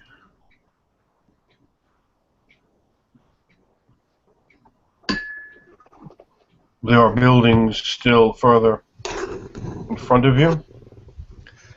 If you would wish to investigate those. Let's go in. Look for any markings of highborn. If everyone could make a perception sight roll for me with enlightenment.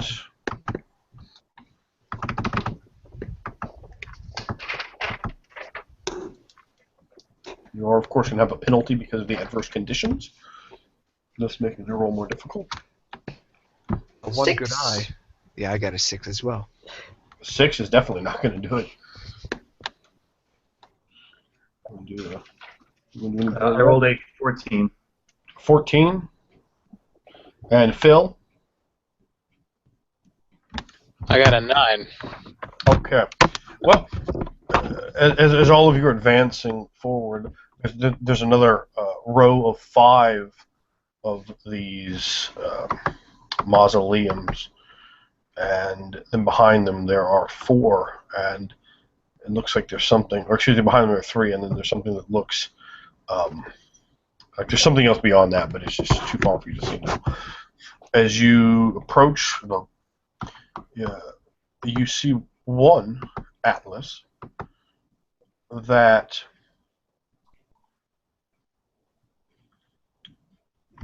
the door to the vault has 6 stars carved into it. Bond, the door over there, it has 6 stars.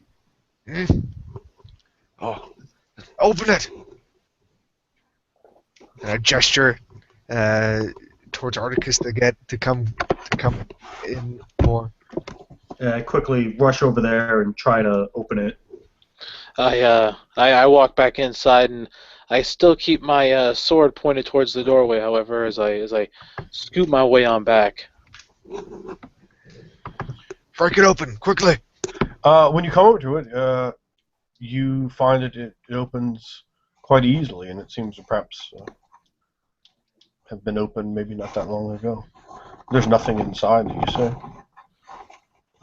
Now that you're here, you can see behind it a very, very large mausoleum with a door that's open, and then to the sides to the side of it, you see two large statues. It's hard to make out any facial detail in the darkness and the water. You know, I gesture, you know, to quiet down. I bring my finger to my lip and gesture for Atlas to continue down. I can't see so well. Go slowly. They're right behind you. You can easily see the nervousness on my face, but I do give in the pressure and start slowly walking in, feeling around. Watch your back, Articus. I follow you. Follow after Kuka. Single file. I'm bipedal, but just Okay. Yeah. So I'm all tense, like going down. It's not that large at all, and it's completely empty. It would seem. In fact, only 2 of you can fit in here, and that would be a very tight fit. The building is tall and has some small like drawers on the side for bodies to be interned into.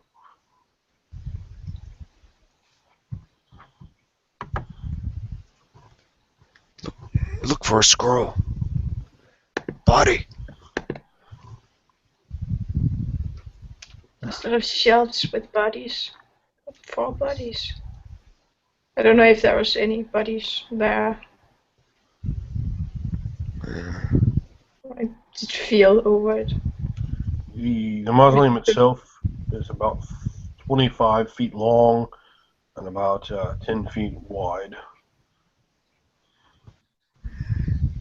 Be careful.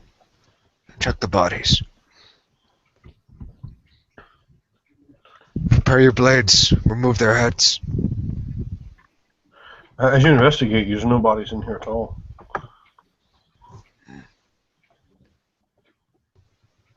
No bones, nothing. Now this is just like this is just a mausoleum. Didn't you say there was like a stairway or something? A stairway? Oh, I thought like we opened it. Oh, okay. No, that was opening the door into the mausoleum. Right? You open the door into the mausoleum, and then behind that mausoleum there was another huge mausoleum that you saw when you investigated in this place. When you come inside here, it seemed like this had probably been opened sometime recently. It didn't have any. It wasn't hard to get the door open, and. Was the larger one like behind this mausoleum, like outside? Like we'd have to go back outside. Like you're coming from this direction, you come by. There's 3 there's 3 mausoleums at first. Then there's 5 mausoleums. Then there's 3 mausoleums. Then there's one really large one, and there's some statues to the side of that one. You are in the 3rd row of 4 rows. Okay. How many of these shelves do I see inside the small one? The one that you're in. I mean, they're very small drawers. They look like they're probably for interning bones once a body has rotted, and there are 60 of them. And you say they were all empty as I looked through and felt around? Mm-hmm. Yeah. When I reach towards the back and see like none of them so far have been filled up, in the backmost one, I like kind of try to even crawl into it, like go as deep as I can. Oh no, yeah, you can't. I mean, you can stuff your hand in there, but it's not. It's not. I'm still feeling nothing that far. Yeah, it's not like a coffin. It's like it's more like a really large bank vault or something, a large bank box, something like a drawer. You know, it's not anywhere near big enough for you to get in. You could stuff your arm in, that'd be about it. Any bodies we find that are still laying, remove their heads. We'll burn it. There's nothing in here. It's empty. Yes, I understand. There was that larger mausoleum. Perhaps that is where the Highborn are buried. But there's 6 stars here. Exactly. whatever was laid to rest here, perhaps had left. The door opened easy enough. Wasn't locked. I don't suppose. But there's not enough room for a whole body to be buried in any of these. I couldn't imagine that scarce bone remains could animate like those other monsters. I begin checking. How tall is the building? Can I check like the 10 foot tall. that I can't reach the. But I look up and look at the loft. I think ceiling. The stonework seems secure up on the top of it. Hmm. It doesn't seem damaged or cracked to any tremendous degree on top of this mausoleum. And then I begin checking the floor. Just looking, seeing if there's anything we possibly could have missed. Looking on the back side of the door, if there's anything there. What are you looking for? The scroll! You said we should be looking for a scroll. Yes, I know that. He also said we were supposed to be looking for 6 stars, but there's nothing here. Those 6 stars. You put too much weight into the boy's words. No. There's something different about that boy. We have to find the body. It's Marcel. We have to find that body. He's highborn. He should be in the grandest mausoleum, the one that we saw when we came in. We should head on out. Get up, Kuka. I think this place has already been raided. Who would raid this? And I just look at you, and there's like a hint of fear in my eyes as I kind of say in a low voice, those ghouls seemed rather intelligent. You don't think they took the body back to the mansion, do you? No. They seem to like rotten flesh. If it was 4 weeks ago, then it's possible. Isn't it? I don't know how long it takes to make a body rot, but 4 weeks seems a good time. She looks and walks out of the mausoleum. Yes. Quickly, let us search the others. Did you move to the larger mausoleum behind this one, or are you looking at the other ones closer to where you came in? There. Let's go to the large one there. We need to find the 6 stars. Let's find where they lay the highborn to rest. Yes, it's more likely that Brucine's words made sense. We should find Marcel's body. As you investigate that, and this particular mausoleum is vastly larger, perhaps 50, it's about 50 by 40 feet in dimensions, 10 foot high as well.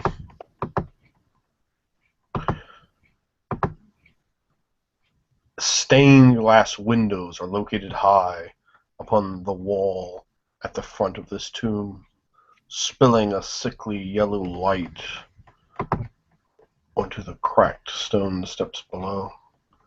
The stairs lead to a pair of stone doors.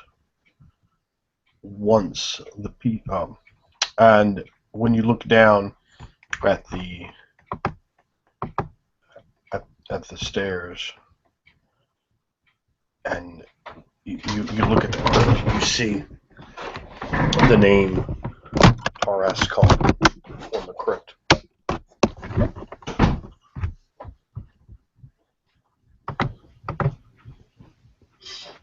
There, we must look for the body there. The bodies.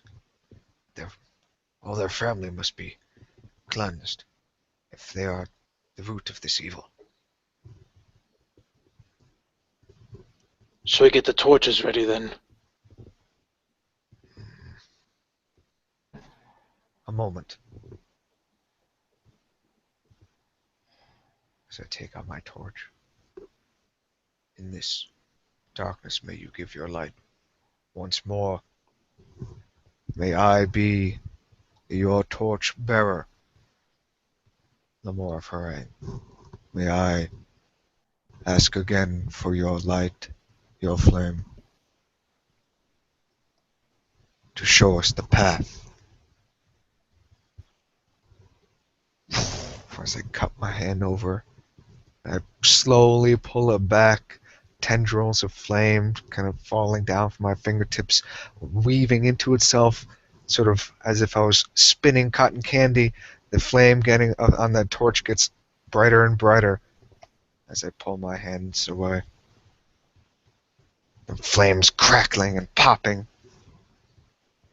as I lead the way down there. Torch in one hand, Farang in the other. Well, you come up to the door. What do you do then? As the rain pours down, and you all are unbelievably soaked. Your clothing pressed tight against you, and all your clothing are very heavy, so soaked with the rain from the dark sky. I just check that if it's open. If it's not, Yes. then I'll gesture towards. Yes. Then, like I see that it's open. I look at the others and I gesture. I'm like kind of opening it with my elbow. It's just like because my hands are full, so I'm just kind of like, trying to push it open. Well, it pulls out. It doesn't push. Oh, okay. Then I'm out. I pull it out. Yeah. Very well. And then as you pull it out, I go in, sort of showing the light. Yeah, I'm opening the door for them because I don't want to be if someone's like hopping out. I'm on the other side of the door. As the doors creak open, the yellow light from within bathes you in its pale glow. A vile, fetid air flows out the doorway in a gust. The huge chamber before you is littered with a carpet of bones and half-eaten carrion. The ceiling is a glass dome through which you can see the storm clouds parting to unleash a stream of moonlight.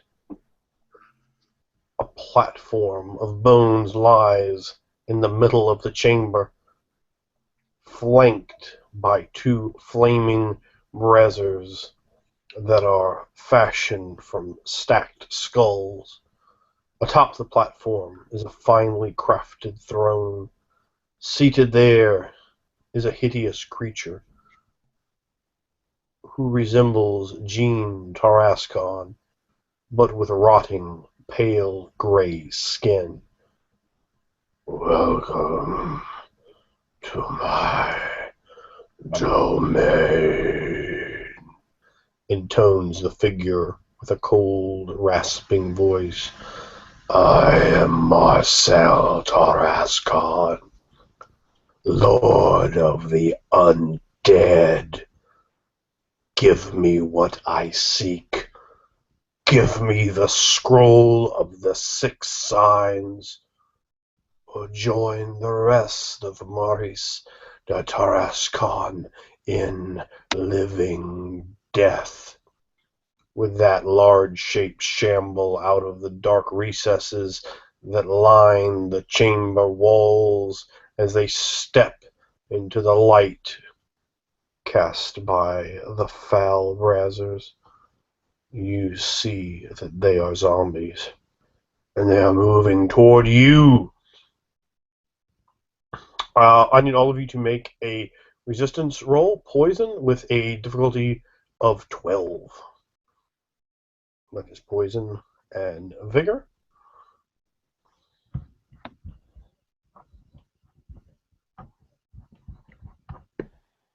Nope.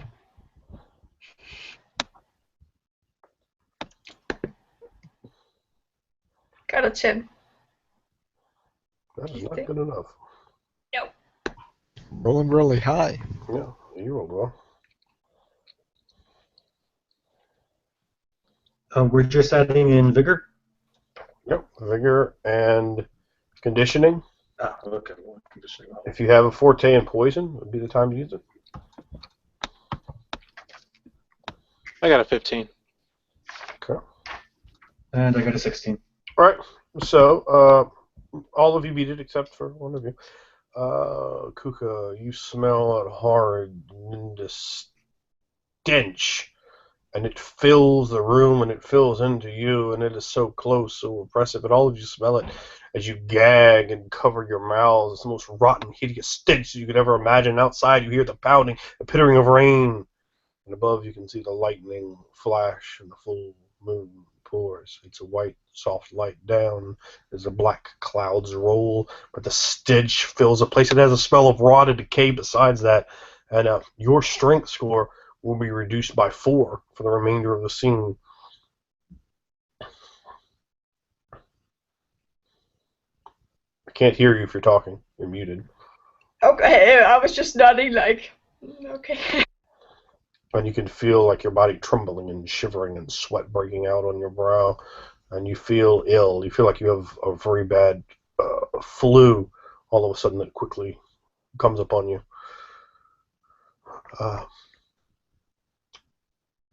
Do any of you say anything? As The light of Lamore Frang finds you. Justice will be done. And I throw the flame. you will meet your doom then. So you said you did what now? You threw what? I throw as I say, I throw the torch in his direction. Oh, you throw a torch at him? Yeah. To help illuminate and to also cast flame down upon him if I can. You're not trying to actually hurt him though. No, I'm just. Okay. I was going to say that probably you run a good chance of like having it put out. All right. So the figure just looks down, perhaps confused, yeah. So I like flourish my blade and I start, the two immediate zombies that are making their way towards us, I ready myself for them. well, that'll be a reaction. Everybody roll a reaction. All right.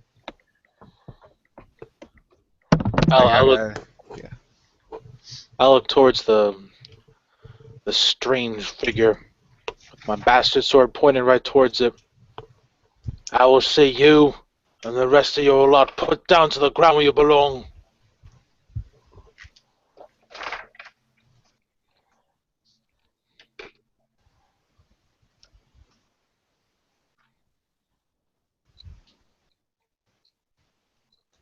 All right. So I got a 27. I'm not sure if anyone beats that. It doesn't. None of us looks like. But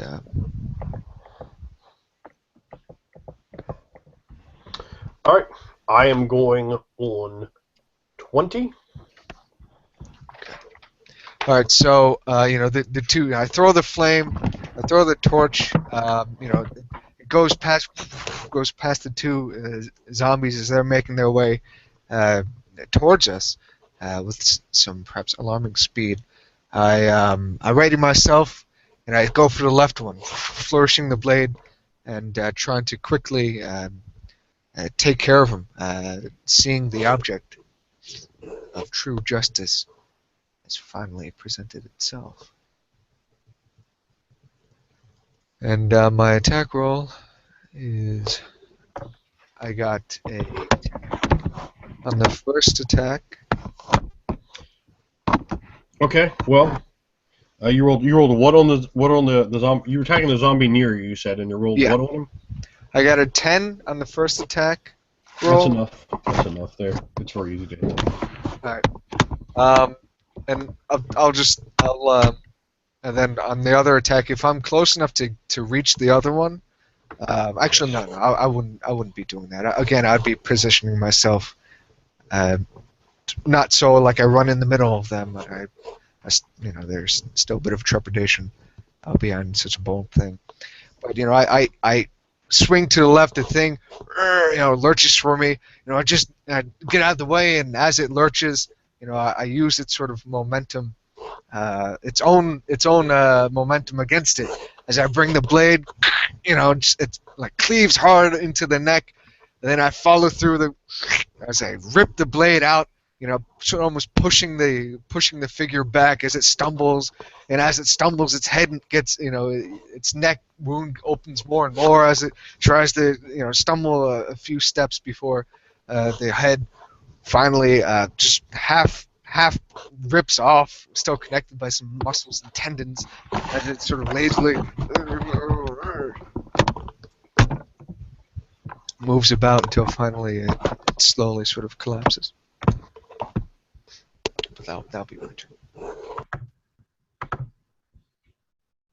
Very well. What was the next highest amongst you?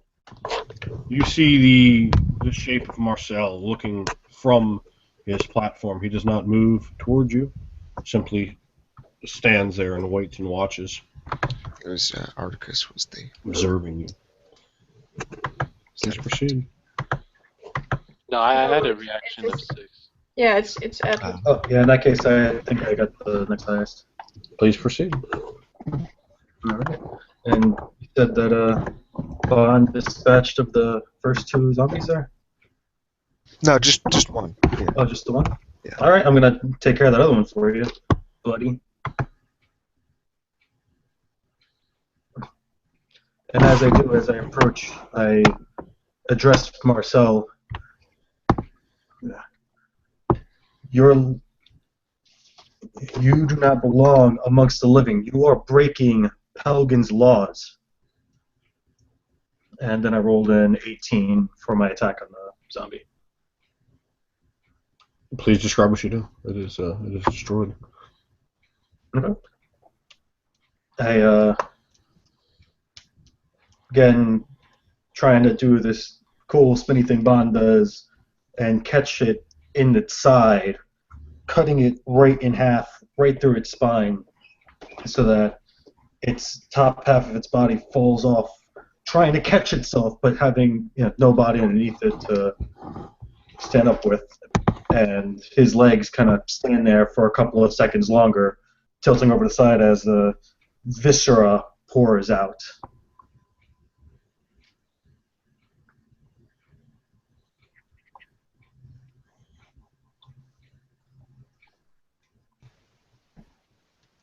Kuka is at 13, yeah. So. Yeah. I missed part of what you said there. What part of its body did you strike?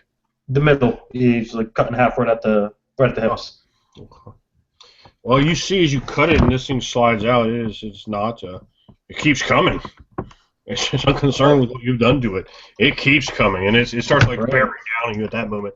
Yeah, but Kuka, there's that one, and then there's another one right up on you, and then there's a fourth one, including the one that was annihilated. The fourth one off to the side, standing there waiting and watching. It's holding a spear, unlike the other ones. So. I'm utterly weak. I'm just standing, holding myself up on the door frame, behind the others. Still drenched in this water, still feeling cold. It feels like cold sweat, but it's probably a mixture right now. And I stand there and then I look at the one just still going at Atlas half a minute, and then I take out my short tool and that's attacking the one on him. Yeah.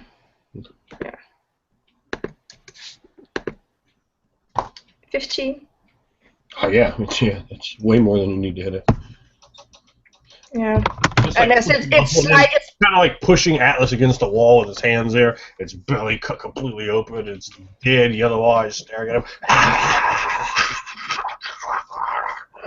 And I put my thin blade like here. It's like a hook. So I put it here and then I yank Put it it. where? I didn't have the screen. Like oh, right here. Yeah. through Okay, gotcha. through here and through out, and then just use it as a fisherman's hook to my weak strength, like just pulling it off him, and pulling it down, and then just getting it through the blade, just situating, and then just punching up into the brain as it's on the floor. As I pulled it off him, and I just Yeah. Thank you. Yeah. And all this fluid and this rotten skin and flesh, this maggot infested, gets all over you, Atlas. From the gutting of it, just ripping apart its face, the jaw falls off. Yeah, it's utterly disgusting. These aren't quite as fresh as what you had otherwise been dealing with. And I believe that brings us to you, Mr. Phil. What will Articus do? Okay, now all we have left now is the two figures, right? The one standing on the mausoleum, and then we have the one that's holding a spear. No, there are one of them still approaching you. There are a total of 5 of these creatures, including the one standing on the platform. The one that's approaching, I'll get at him, and at this point, Articus will fly into a rage. Seeing all these vast images of these frightening creatures in his mind, just making him go into this primal state, this thing before him. He feels like this is do or die now, and he goes at him, and got a 20 on my attack against it as I charge forward.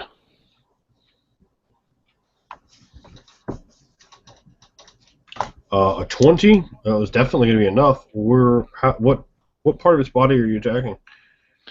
At this point, he is just going to just slice right at his jawline. All right, so describe what you do. All right, so as I charge forward, I take the sword and I just slash completely forward, hitting him right here at the base of the jaw, and then cutting it completely off, decapitating that bottom jaw, letting it hang loosely as the tongue and other debris just sits there and is. All right, it will attack you. It does have a top part of its jaw, and it's coming for you.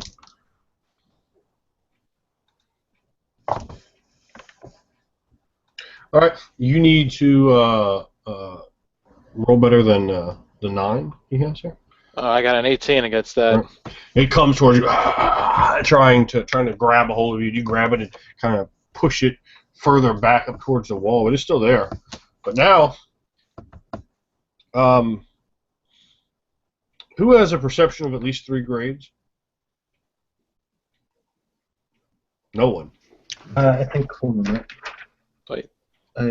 I do. Yeah. You've noticed the other one it's watching you like keenly. It's not looking at you like these are just running after you meat, just going to eat you. And this one takes its spear. It's an old, filthy-looking spear with a big iron head on it, and it is going to have an attack against you. Articus. This time, you're going to have to do against 24. It attacks with a 24. Quite nice. I got a 23. Oh, but that's not enough to win. Fortunately for you, it doesn't boost though. All right. It deals 6/1, so it's an armor surpass of 1, and it's dealing 6 damage. So. Oh, I reel back from the pain of the spear, just jetting right into me, this old dirty thing right into my flesh. Just This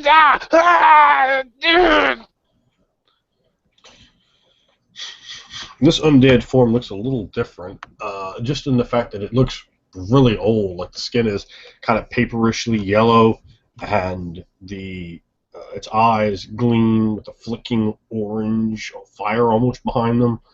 and it attacks you as if anyone, with cunning and a cagey mind would do, not like the ravenous beast that's recoiling from behind you and trying to come for you again. You see the Marcel continue to simply stand there and watch.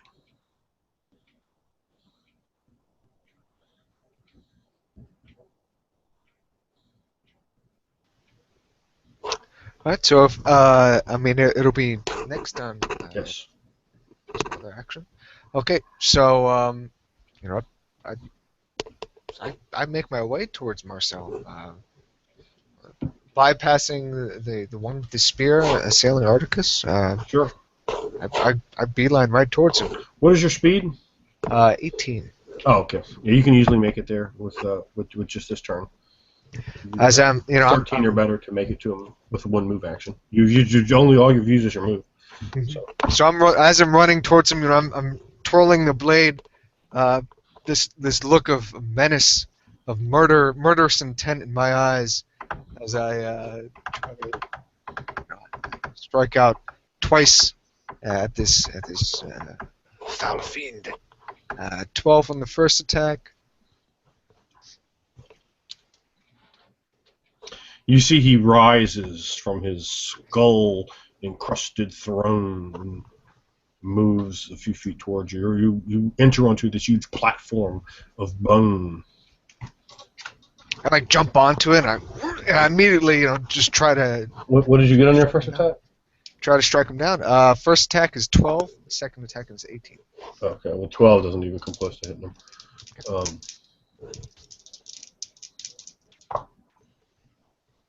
Second attack was what? 18. Second attack does. Okay, 6 damage. Alright, he has no armor. Okay. So, alright. You swing in. He moves, and the blade smacks hard against his rib cage, not in any way piercing his flesh, seeming to do very little as he begins to move towards you. I pull the blade back out, and I sort of twirl back around. Bring me what I want. And his hands come towards you. He, in fact, does have the next reaction. I think that's I got a 14. Oh yeah, he's boosted on you. Besides that, so that was 25. He got a 25. You said you had a 14. Mm-hmm. All right, so he is boosted on you twice. Unfortunately for you, that'll be 8 damage. Is it prone to armor? No, he has no armor stress. Okay. It's just 8 damage. So okay. You're able to. So is he just coming to punch me? Is that what's going on? Yes. Yeah. Well, I'm okay. So I'm getting the damage from you before I really describe anything. That brought me down to the quick. But it just brought me down to the quick. Right. So he reaches for you like this, and he grabs a hold of your throat and just starts viciously choking you with one hand as he's looking at you, and you just feel like your oxygen beginning to come out your mouth and just ripping at your throat and he's not just trying to choke you, he's just crushing you. And he has a tremendously strong grip as he stares at you with hollow, lifeless eyes at the dead, his face already beginning to rot. He has hair and a beard, and his clothes are tattered, and he stinks. So that's what happens. He's holding on to him. Bring me what I want. And then back to the other part of the camera. The one zombie's turning around with the fucking jaw off, and then the one with the spear is moving in towards you. What do? I believe that is going to be Atlas's action. What would you like to do? Yep. Seeing Bond get attacked, I immediately yell for him, Bond! And I make my own beeline over there to help him out. What was your speed? My speed is now a 15. Oh yeah, you're fine. You can get over there in one run. You can reach him, and this thing is just choking the life out of him. Okay, great. Now I'll approach with my. It figures about 6'2". About 6'2". It's a bit bigger than me, but got a friend in danger. That means to me he's about 2 meters tall. 17. Or 3 parsecs, whichever. So you rolled a 17 to hit him? Yes. Ooh, well, you did hit him. Wow, I did not roll very well there. Yeah, I got a 13. All right. That'll come out to a 6 damage, since there's no things. All right. Okay. Yeah, you attack him, bringing your blade down hard against him, cutting into him slightly, but he seems very resilient. You know, you don't really land the kind of blow you wanted to. She's like still choking him. He looks at you like, You've done enough to this town. excellent creature coming to the mausoleum of my family. Oh, the Tarascons, this is my town. The dead walk the night. And then back over to the other side. I believe, Kuko, you go before. Yes. Yep. Okay. Well, then go ahead and go. You see, he is unsuccessfully. He's unsuccessful in his attempt with the mindless zombie, who's still sitting there. It's like his jaw's gone, but. You know, he doesn't know. Yeah. I guess I will take the most immediate problems first, which is that zombie. Okay. 17. Yeah, I mean, yeah. Yeah, and you I. need 5 to hit them. Yeah. Well, I will.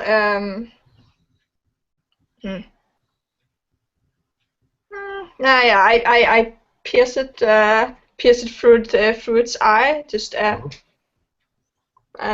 just it heads move a little bit, and then I just pull out this with my blade covered in this like purple goo, and an eyeball just sit on my blade now.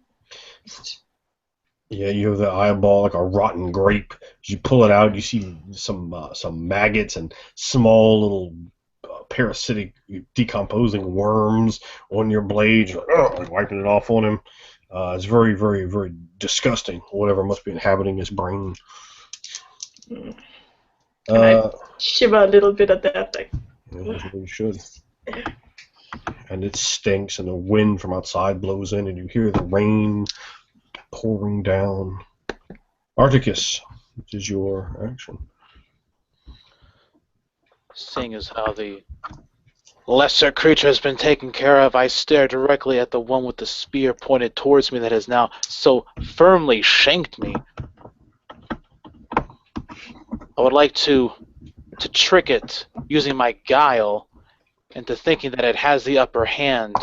I begin to sort of cower a bit before it. Roll your guile. Alright, that would be, let's see here. I'm certainly happy with you describing it, but always roll before you describe. Ooh, that's a 25 for my guile. You got a 25. Okay. Okay. You succeed, but by a very, very, very narrow margin on it. It's a 23. Go ahead. All right. So, I kind of cower before it, and I sort of lean into my wound, and then I kind of expose the fact that I have a stump, so making it coming closer towards me like it has the advantage. And then all of a sudden, just as I get it, I go right in with a stab of my bastard sword. Now, is this the bastard sword you had originally, or the one that you acquired from This is the one. This is the one I acquired. I'm using that one. Now, do you know that has additional statistics? Did I tell you that? Yeah. I already got those down. Okay. All right. We'll roll. You got it.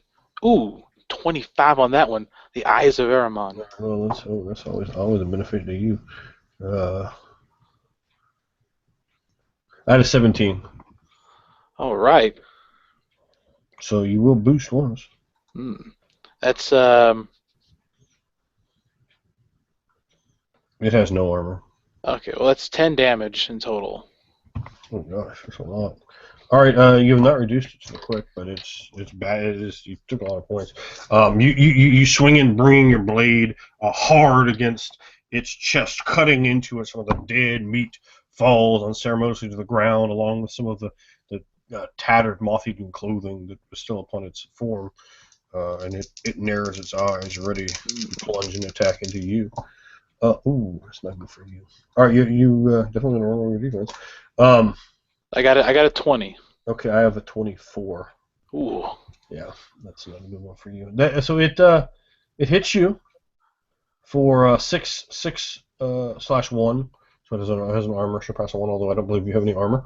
But Got no you don't have any, but it does do 6 points of damage to you. Ooh. Are you in the quick at this point? Yes, actually.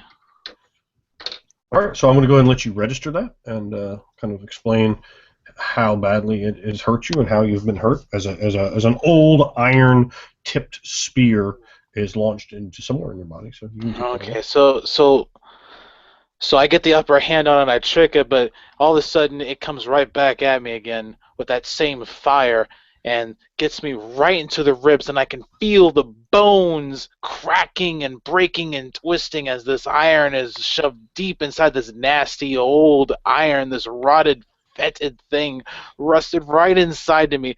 Tetanus City, and as it just twists inside of me, just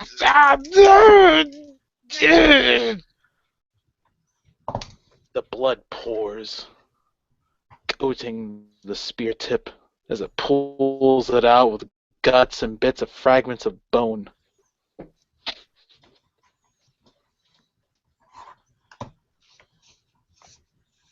Okay. That's going to bring us back to the top and Bond. Over on the platform, there, the king of the undead, as it will think of itself, is choking you as the skulls that are piled together, the fire burns from them and carrying a strange sort of herbal smell into the air as he stands near his own skull decorated throne. And it's your turn. So he's got me by my throat. I throw my hand like to hold on to the arm, and I have the sword in the other hand. Yes. And I'm like, when you fall, you'll not rise. As I try to just strike at him, just try to cut at his arm. Really, that's holding on to me. But I am attacking with one hand as I'm trying to jab it into. That sort of deal. But my attack roll is going to be 13. I mean a 14. A 14? Yeah. Ooh, a 14, huh? Well, you're going to hit him. He has an 11. All right, so another 6 damage. Okay. And does that bring him into the quick or anything like that? No, definitely not. Okay. He doesn't look very fazed by anything you guys have done to him so far. I mean, these are blows that are sort of they're hitting him, but they're glancing off. They're doing a little bit. His stench is overwhelming, and he is going to try to end you now. So let's see that okay, he's going to have a 22 to hit you. I got an 18. Well, that's not enough. All right, so he's grabbed you around the throat like this, and he's just goozling the life out of you. He picks you up with his other hand, easily, completely over his head. It takes you and hurls you very hard, slamming you into the bone-littered ground, like pieces of bone poke into your body very, very, very painfully. And that's going to be a total of 6 damage, with an armor surpass of 1 from all the bones and such that are on the ground.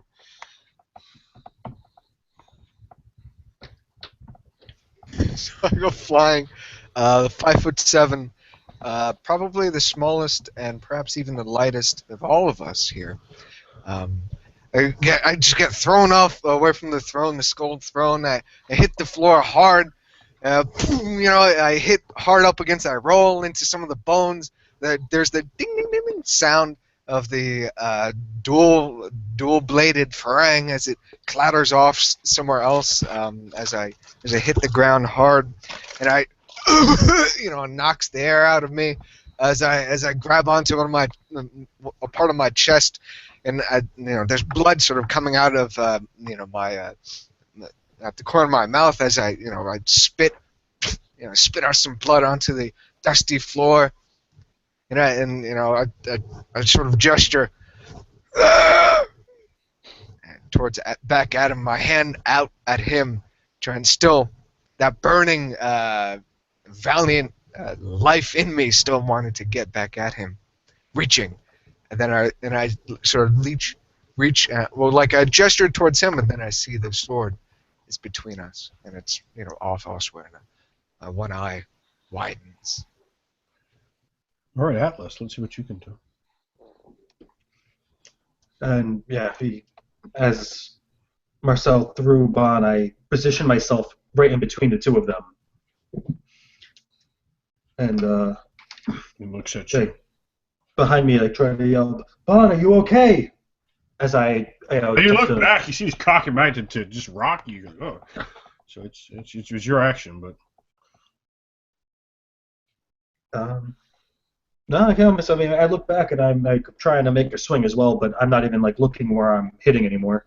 oh, so Got him! you're not gonna even. You're throwing sort of a sloppy blind shot at him. Yes. All right, we're going to add a -4 penalty to your attack. But Okay. Go ahead with that.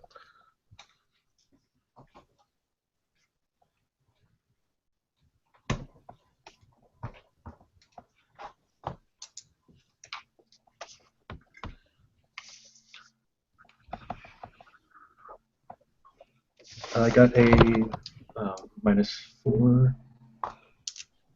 29.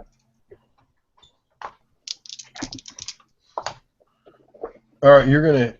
What's your weapon boost on? I think that's a 5. Oh no, a 4. Using the nice one. You boost on a 4. Yes. All right, you're gonna boost twice. Excellent. No, you definitely defeated his defense quite a bit. All right, so how much damage did you do with 2 boosts? Good question. 8 damage.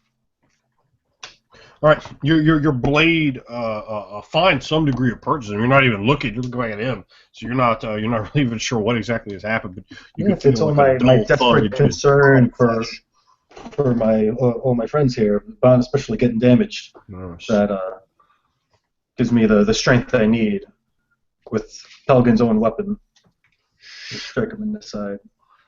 The other 3 zombies with the smash, this one with the spear is looming in ready for you.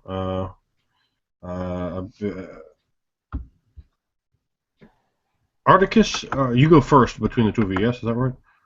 No, I go first. Yeah. Yeah. I couldn't recall. Please go ahead. Yeah. And I bolt forward, seeing Atticus so injured. I'm not going to let the easy slave being killed for the second time. A favored slave for you, of course. Yeah. Oh, damn it. Well, 7. A total of you rolled a total of 7. Yep. I didn't even need to reroll that 8, I guess. Yeah, as you come towards him, he's got the spear poised, and he moves and kind of let's go with the spear with one hand and grabs you and just pushes you, sending you off. Maybe you run like another 10 feet or so as it lowers its eyes. Its burning orange eyes behind the necrotic sandpapery flesh. And this tomb stinks of death. There's bones everywhere. You're clattering around on them as you're running now through them. Bipedal. Hmm? Bipedal. Yeah. Oh, yes. Of course. You'd have to be attacking. So with those sort of weaponry.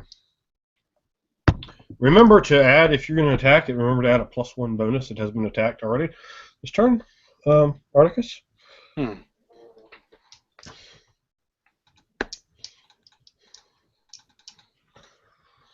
Alright, so here I go with my attack. Ooh, it's a 25. You have hit him, and I got a 14 total. Okay. So, That's you've boosted.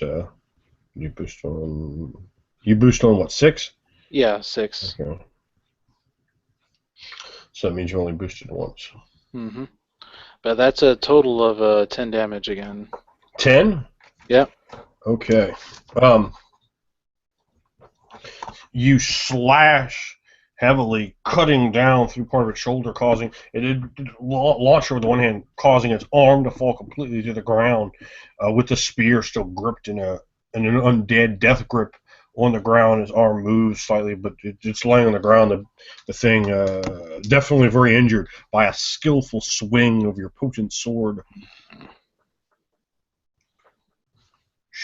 Back to the throne. The beast leers in upon you, Atlas. You should have brought it to me. I suppose you're gonna. Are you gonna use your actions to stand yourself up and move back towards it, or? Yeah, I mean, both of your actions? I'll get up a bit slower than usual, sort of like my one hand sort of holding onto the ribs, or using my fortitude and just really pushing myself mentally through the pain as I go, and I pick up the iron farang, and I sort of make my way back towards this. Very well, and you do. Your body racked with pain despite the adrenaline that courses through your veins as the cool wind blows in, reinvigorating you slightly to the musky, mold-infested, dusty, ancient tomb. And the beast is going to try to have his way with you, so you roll me a defense, Atlas. Oh, gosh, that's not good for you. That's going to be a 19.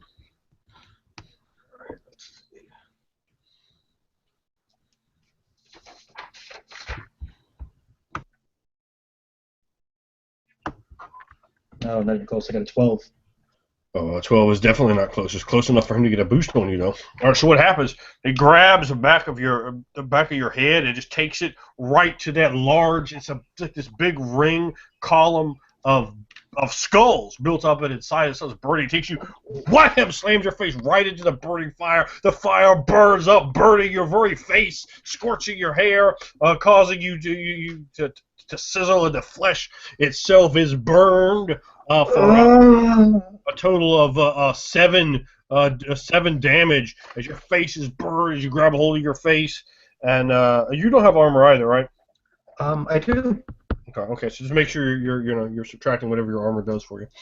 But yeah, and it lets go of you. You're coming back, you get some if you're not in the quick, not in any kind of substantial. It didn't reduce you to the quick, did it? No.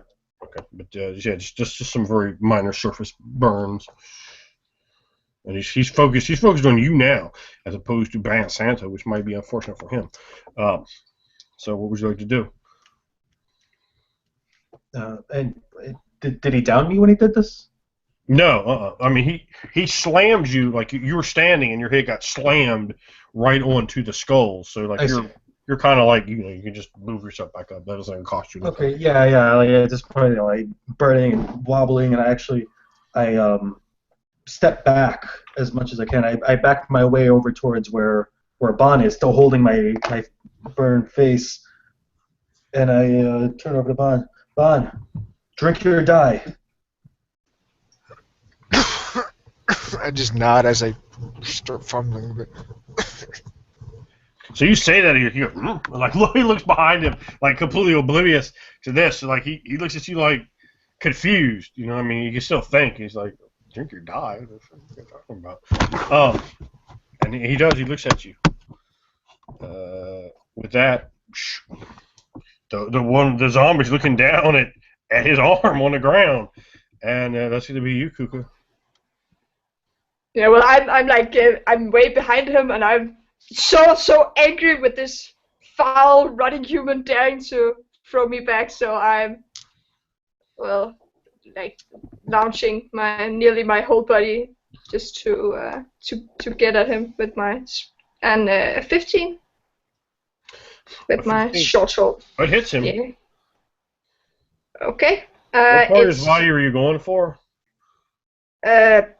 he is with his back towards me, so I guess it's Yeah. like the middle of his back spine. All right. What you find, you see, you got your sword there. Your sword hits into him, but it won't penetrate. Like it feels like you're taking your sword against granite. It's like, and it just does nothing. I I look at like I had all this fury in me. I just stab, and then I just stop for a moment, just have a breathe in, and then just coldness fills my body as I like just look at him like. Articus. See myself badly wounded. Yes. Remember to apply all your penalties from the quick to your attacks Mm, and defenses. this is true. But I also have the advantage of the heart of a hero. That's a good advantage for you to have right now. That's right. He fights to the death. Articus does. And as Perhaps he you shall. will. As he will, as I make my attack at a 25. Oh well, a 25. Let's see, and that's you added your penalties in, right? Mm-hmm. You've boosted twice on him. All right. Yeah. He also has penalties at the moment. So that's going to be another 10. Okay. Describe what you do to him. He is annihilated in some way or other. It's going to have to do something with his cranium, if you will, baby, or that neck bone. Oh yeah. So this is how it goes. I go in and I get right up into his face, just right up into there, and then I take my bastard sword and I shove it right underneath his jaw and out the top of his skull. And then afterwards, I take that sword and I change my grip with my hand and I lift it forward as I do so, every time breaking the bones up and slicing, screaming at him as I do. Just with my one arm, and I take my foot and I stomp it down on its foot to give me leverage, so I keep it positioned as I drive it up and over and out as the top of its skull just splits right open. The brain, the goop, the matter, the rotted, fetid flesh just pouring out like a nice soupy mix in front of me, pouring all upon my own body as this gore falls and this thing just collapses and falls over.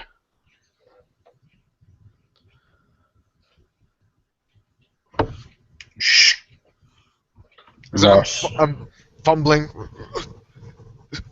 I find one of the small vials. Yeah, so you drink it down. Yep. And it tastes good. It has an ever so strange hint of almond crushed into this blue viscous fluid. And it tastes like drinking like syrup, just like kind of almondish flavored syrup. To give you an idea, as you drink that down and you begin to feel your body, you see scrapes and cuts begin to fuse themselves back together, and you are completely restored to all of your health gauge. I want you feel amazing. Like maybe like you have some inflammation, maybe in your knee, like for a long time. You just feel that go away, and you feel perfect. You feel amazing. Like you've just eaten like really good foods for a long time. You feel really clean, and even like some of the exhaustion you felt, it abates. Some of your lactic acid is no longer in you. Those sort of things. There's a moment of like utter awe as I'm just like feeling my body just, and then like I'm holding in my hand like my one good gray eyes wide open, and then it narrows down. My brows narrow and furrow, and as I look back at the fetid beast, slam down the breaking, shattering the glass, and I grab the sword in two hands, and I get closer to him, prepared for my strike. Well, he has a 37 to attack you, Atlas. So yeah, good luck.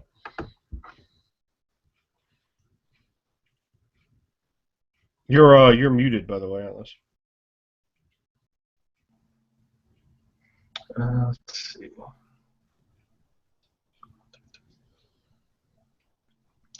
No luck. I only got a 17. A 17. versus a 37. That's not good for you at all, is it? No, it's not. That's what you call not very good for you. So fortunately, he has to exceed you by 1, so he boosts 1 less time, which means he boosts 3 instead of 4 times on you.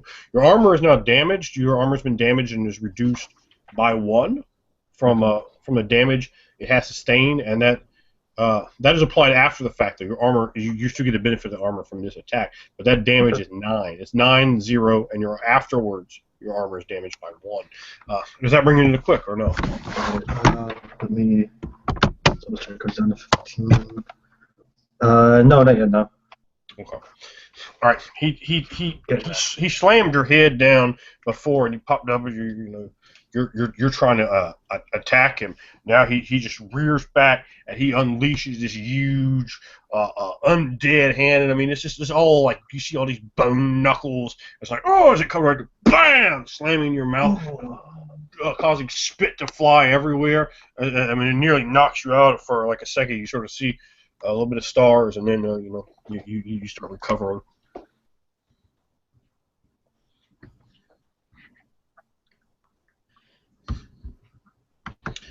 Just then, in the midst of the battle, a great thunder shakes the chamber, then lightning strikes the dome overhead, and the glass explodes, showering the chamber with glittering shards. The full moon above fills the room with a pale red light.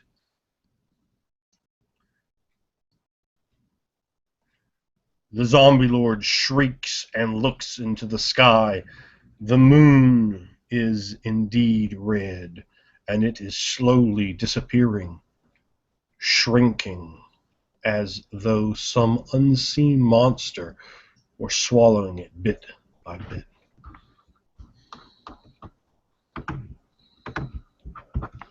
So what would you like to do? Did you see he's like looking up as all this like stained glass is just pouring down, showering all of you. Some of it just shards right into his skin, leathery and necrotic as it is. I think it's Atlas's. I said yes. That's who I was speaking to. Oh, got it. Okay. Apologies. I said, okay, yeah, I've seen this, and You might be distracted too. Who knows? a little bit, but seeing how distracted he is and He is distracted. how much that hurt me, I will avert my eyes and try to attack him. Okay.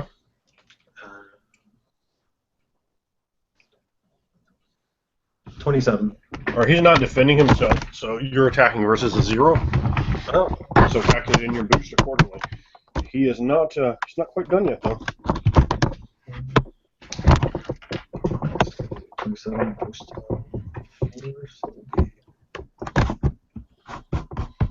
Oh wow. So it looks like I boost 4 times if his defense is 0. You said? His defense's fact is 0. He's not trying to defend himself. Okay. In that case, with 4 boosts, I do a total of 10 damage. All right, your blade strikes deep into his side, pulling back. A blow would have killed a man, but you can see you've cracked some of his ribs and pierced into something. A hole is inside him, and you can see black shriveled lungs, and he just completely no cells, and he's just still looking up as the last bits of the like the dust, like it broke it away. That there's big shards. There's also bits of dust kind of floating in the air. He's just looking up at them, and the moonlight sort of shines through them, creating a bit of an eerie yellow kaleidoscope of strangeness. And it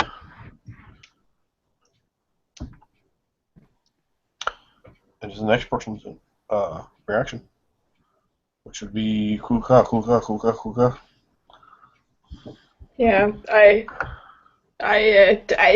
look up at this glass just falling down, and then I look at the fallen foe before me with the opened up skull, and I grimace a bit of that, and then I just drop my shortle, seeing that my blade for some reason can't do anything to these creatures.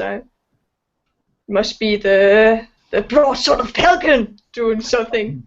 So and then I will try to trip the one standing, seemingly to doing no, trip, him. You're gonna rush at the Lord of the Dead. Yeah, and I Okay. will, All right. I suppose your speed is better than the 13, yes? yes. Okay. Oh, Otherwise you wouldn't be able to reach no, it. it is 13 if I'm bipedal. Oh, that's a jack to you. All right. But don't I have reach with my whip? I'm not having to be in melee. Well, yeah. Oh, yeah. I'll allow that. It is 13. Yeah. So. Yeah, I'll allow that. Okay.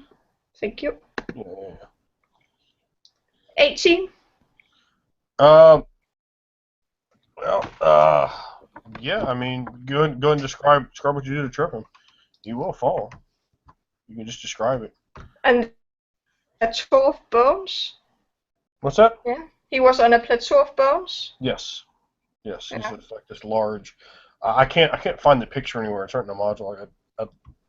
But again, it's kind of like hokey, like early '90s style.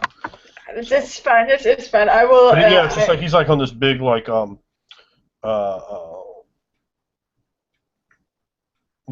like Diaz of bone that he's made for himself. How is he standing? Is he just Oh, he looks like almost like a tourist, if that makes any sense. Like he's standing, feet planted, and his head is like just looking up, gawking. His mouth is slightly ajar, and there is like, as you run up there, like, oh god, there's like shards of glass everywhere. Maybe you can get a little bit closer. And there's like little broken dust glass in the air. He's just looking up.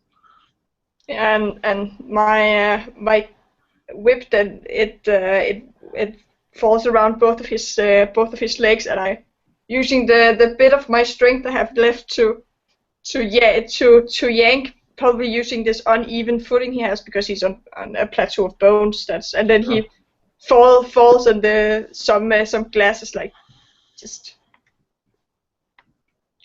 disintegrating. Shattering. That's the word. Shattering, and bones are cracking under his weight. And as I get closer, looking at him. All right, and he does. He falls hard and heavy, seeming to jar him from his reverie slightly. But that will bring up one man, and one man only. Atticus, what are you doing? Oh, seeing him on the ground, I run over immediately, and I begin putting the boot to use, and I'm going to stomp his skull in. And you have the requisite speed, even with you being in the quick, yes? Mm-hmm. Okay, very good. Yeah, all right, you run over to him, have a roll, and describe what you do. He is a 0. All right, so that's a 17. Yes. And I just run right over there, and as soon as I see him, I just take the opportunity, stepping on the shards of bone and glass, and just keep running over there. And as soon as I get there, I just take my boot and I just start going, boom, boom, boom, boom, just stomping him.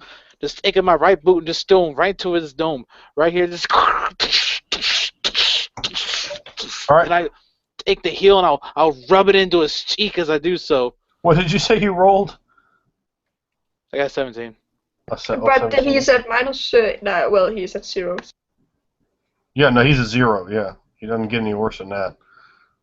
He's just, completely not defending himself at all. So, however, there were multiple attacks against us. Make sure you calculate those in as well for your own advantage. That was the third attack. So you have a +2 bonus to your attack as well. And you said you rolled a 17. Yeah. For a boot party. All right. Yeah. So you do stomp him considerably. You don't explode his head though, and you seem like you're kind of bringing him out of whatever kind of confusion he had, and he's starting to kind of like fight back a little bit, and that'll be Vaughn's turn. As the last boot comes down onto the face of this foul creature, I hold the frang high. Yes. Bring it down, just to impale like his face completely. All right, make your roll or rolls All right. against 0.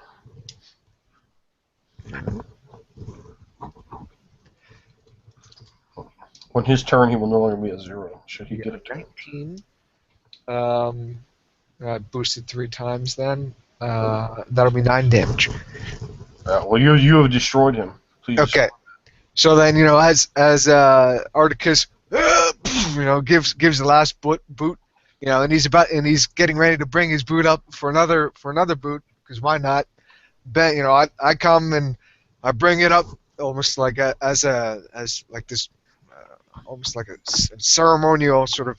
I bring my arms up like this, and I hold a farang in my 2 hands, and I slam it down, taking a knee as I bring it down with the full force of both my body and the momentum of just, and I slam it down, and there's a sickening as it stabs right into the face of this man, splitting the nose, cutting into an awkward angle. Part of his eye socket has been parted open. And I leave the frang there for a moment as I'm breathing.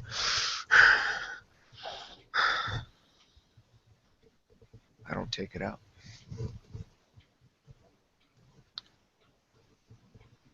To a few more moments. As time seemed slow for me, and I could feel the rain, and I could hear the thunder. I close my eyes and I hear laughter. Children playing. Movement. Soothe. The voice of a woman singing. And I open my eyes up again, and I visibly a bit more calmer, and I pull the blade out. A cold demeanor, almost emotionless, washed over my face.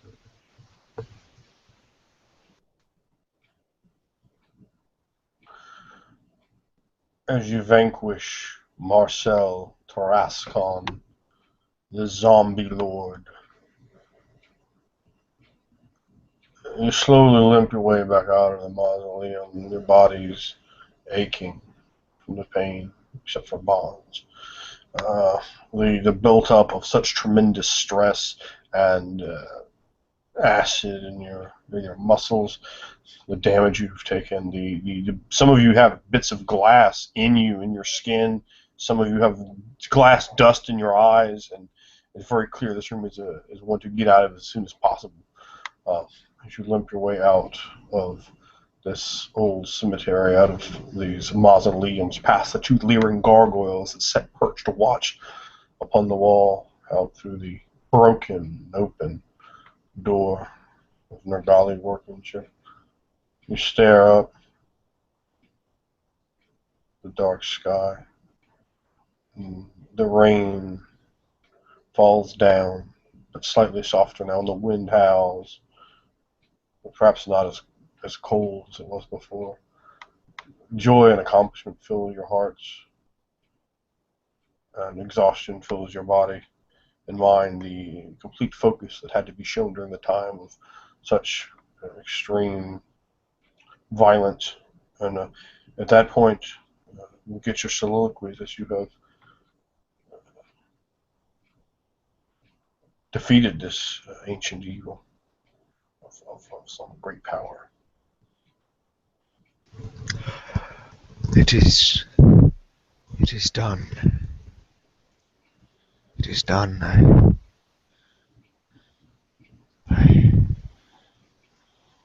I followed your path, Lamar Farang, and you have brought me this feeling.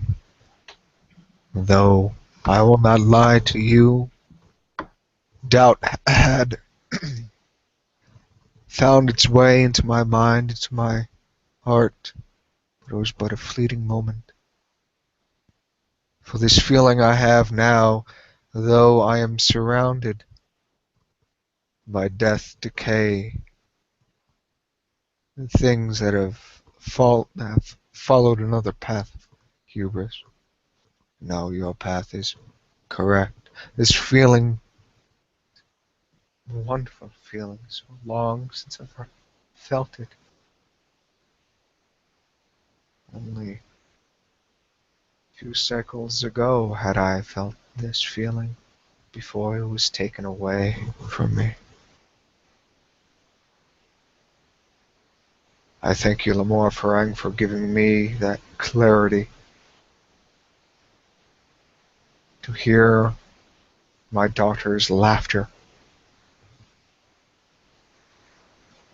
my wife way, her soft voice. This clarity that you have given me. Yes. And as I'm standing up and I'm pulling the frang out. Yes. This sacrifice I give to you.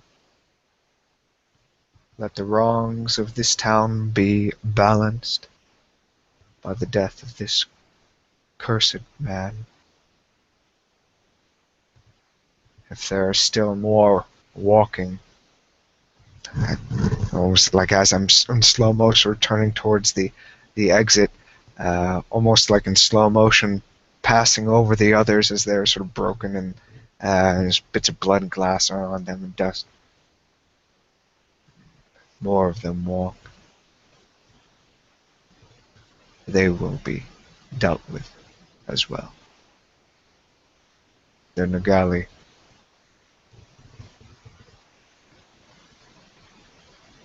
is brave. She passed my test. For now. But I also think to have such brothers to be with me during this time, I am now stronger than I was before, and that is because of you, Lamore Farang, because of you. I thank you. I thank you.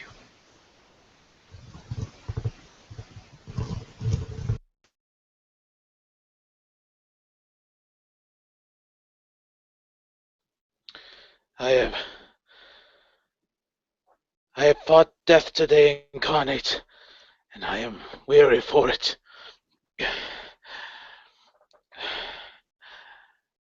I fought with so much of my rage, as I have before. Each blade, a swing, a spat of hatred of life, of everything that was taken away from me, taken away from my brother and his wife. All that joy robbed, I deal it back to the world tenfold in my rage.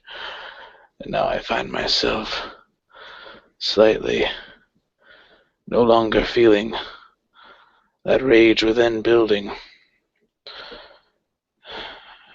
For that time, even while I was in that drunken stupor of hateful rage, I find myself fearing for my life, not wanting to die at the hands of these once living people, not wanting to become them. I don't want to become death anymore. I don't want to fight like this anymore. It is weary on the body and mind. Weary. But I feel so light right now. As if I have burned out that flame. Perhaps time will tell if this is true. But I feel like a new man now. Perhaps this new life as well.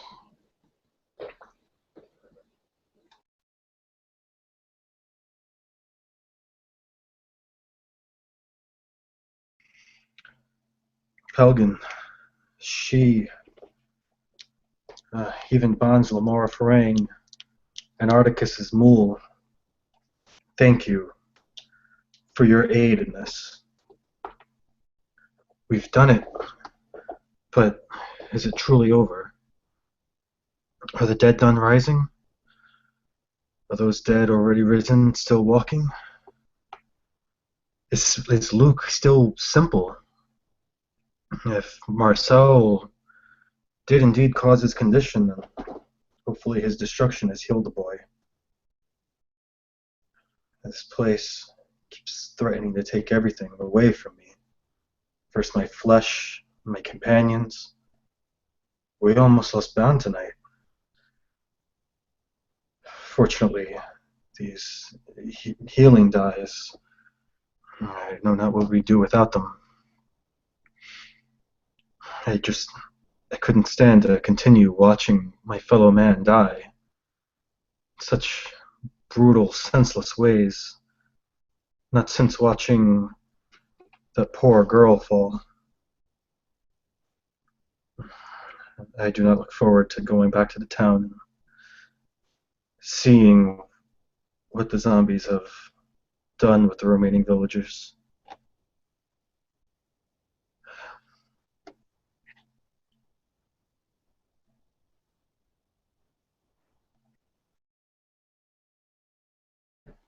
I feel so weak. I feel the sickness gripping me, that horrid stench filling me, dragging out all my life force. Even these small humans could touch the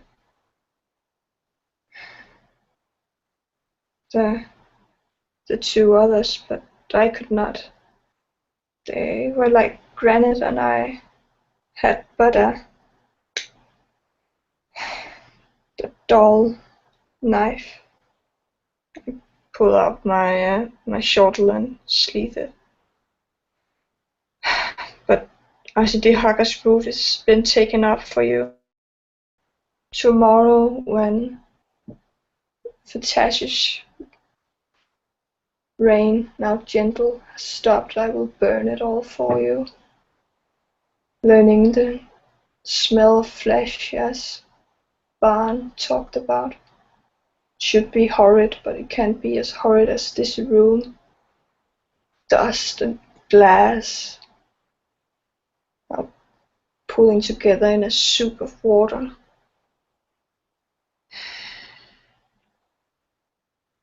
Can't wait to get home. It was foolish of me. I am not meant for this kind of work. I'm meant behind a drawing board, not this. Humans' problems are way more. They're too, well, though we did succumb them, I feel that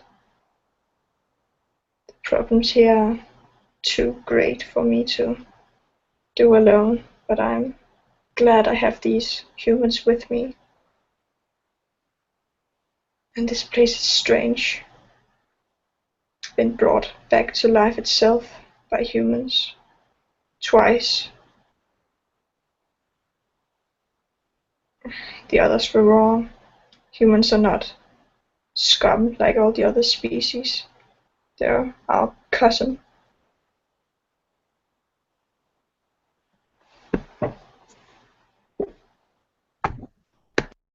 In the earliest light of dawn, you find the rain has stopped, and whatever zombies were left have moved on. Though the homes themselves are largely destroyed, ramshackle doors ripped from hinges.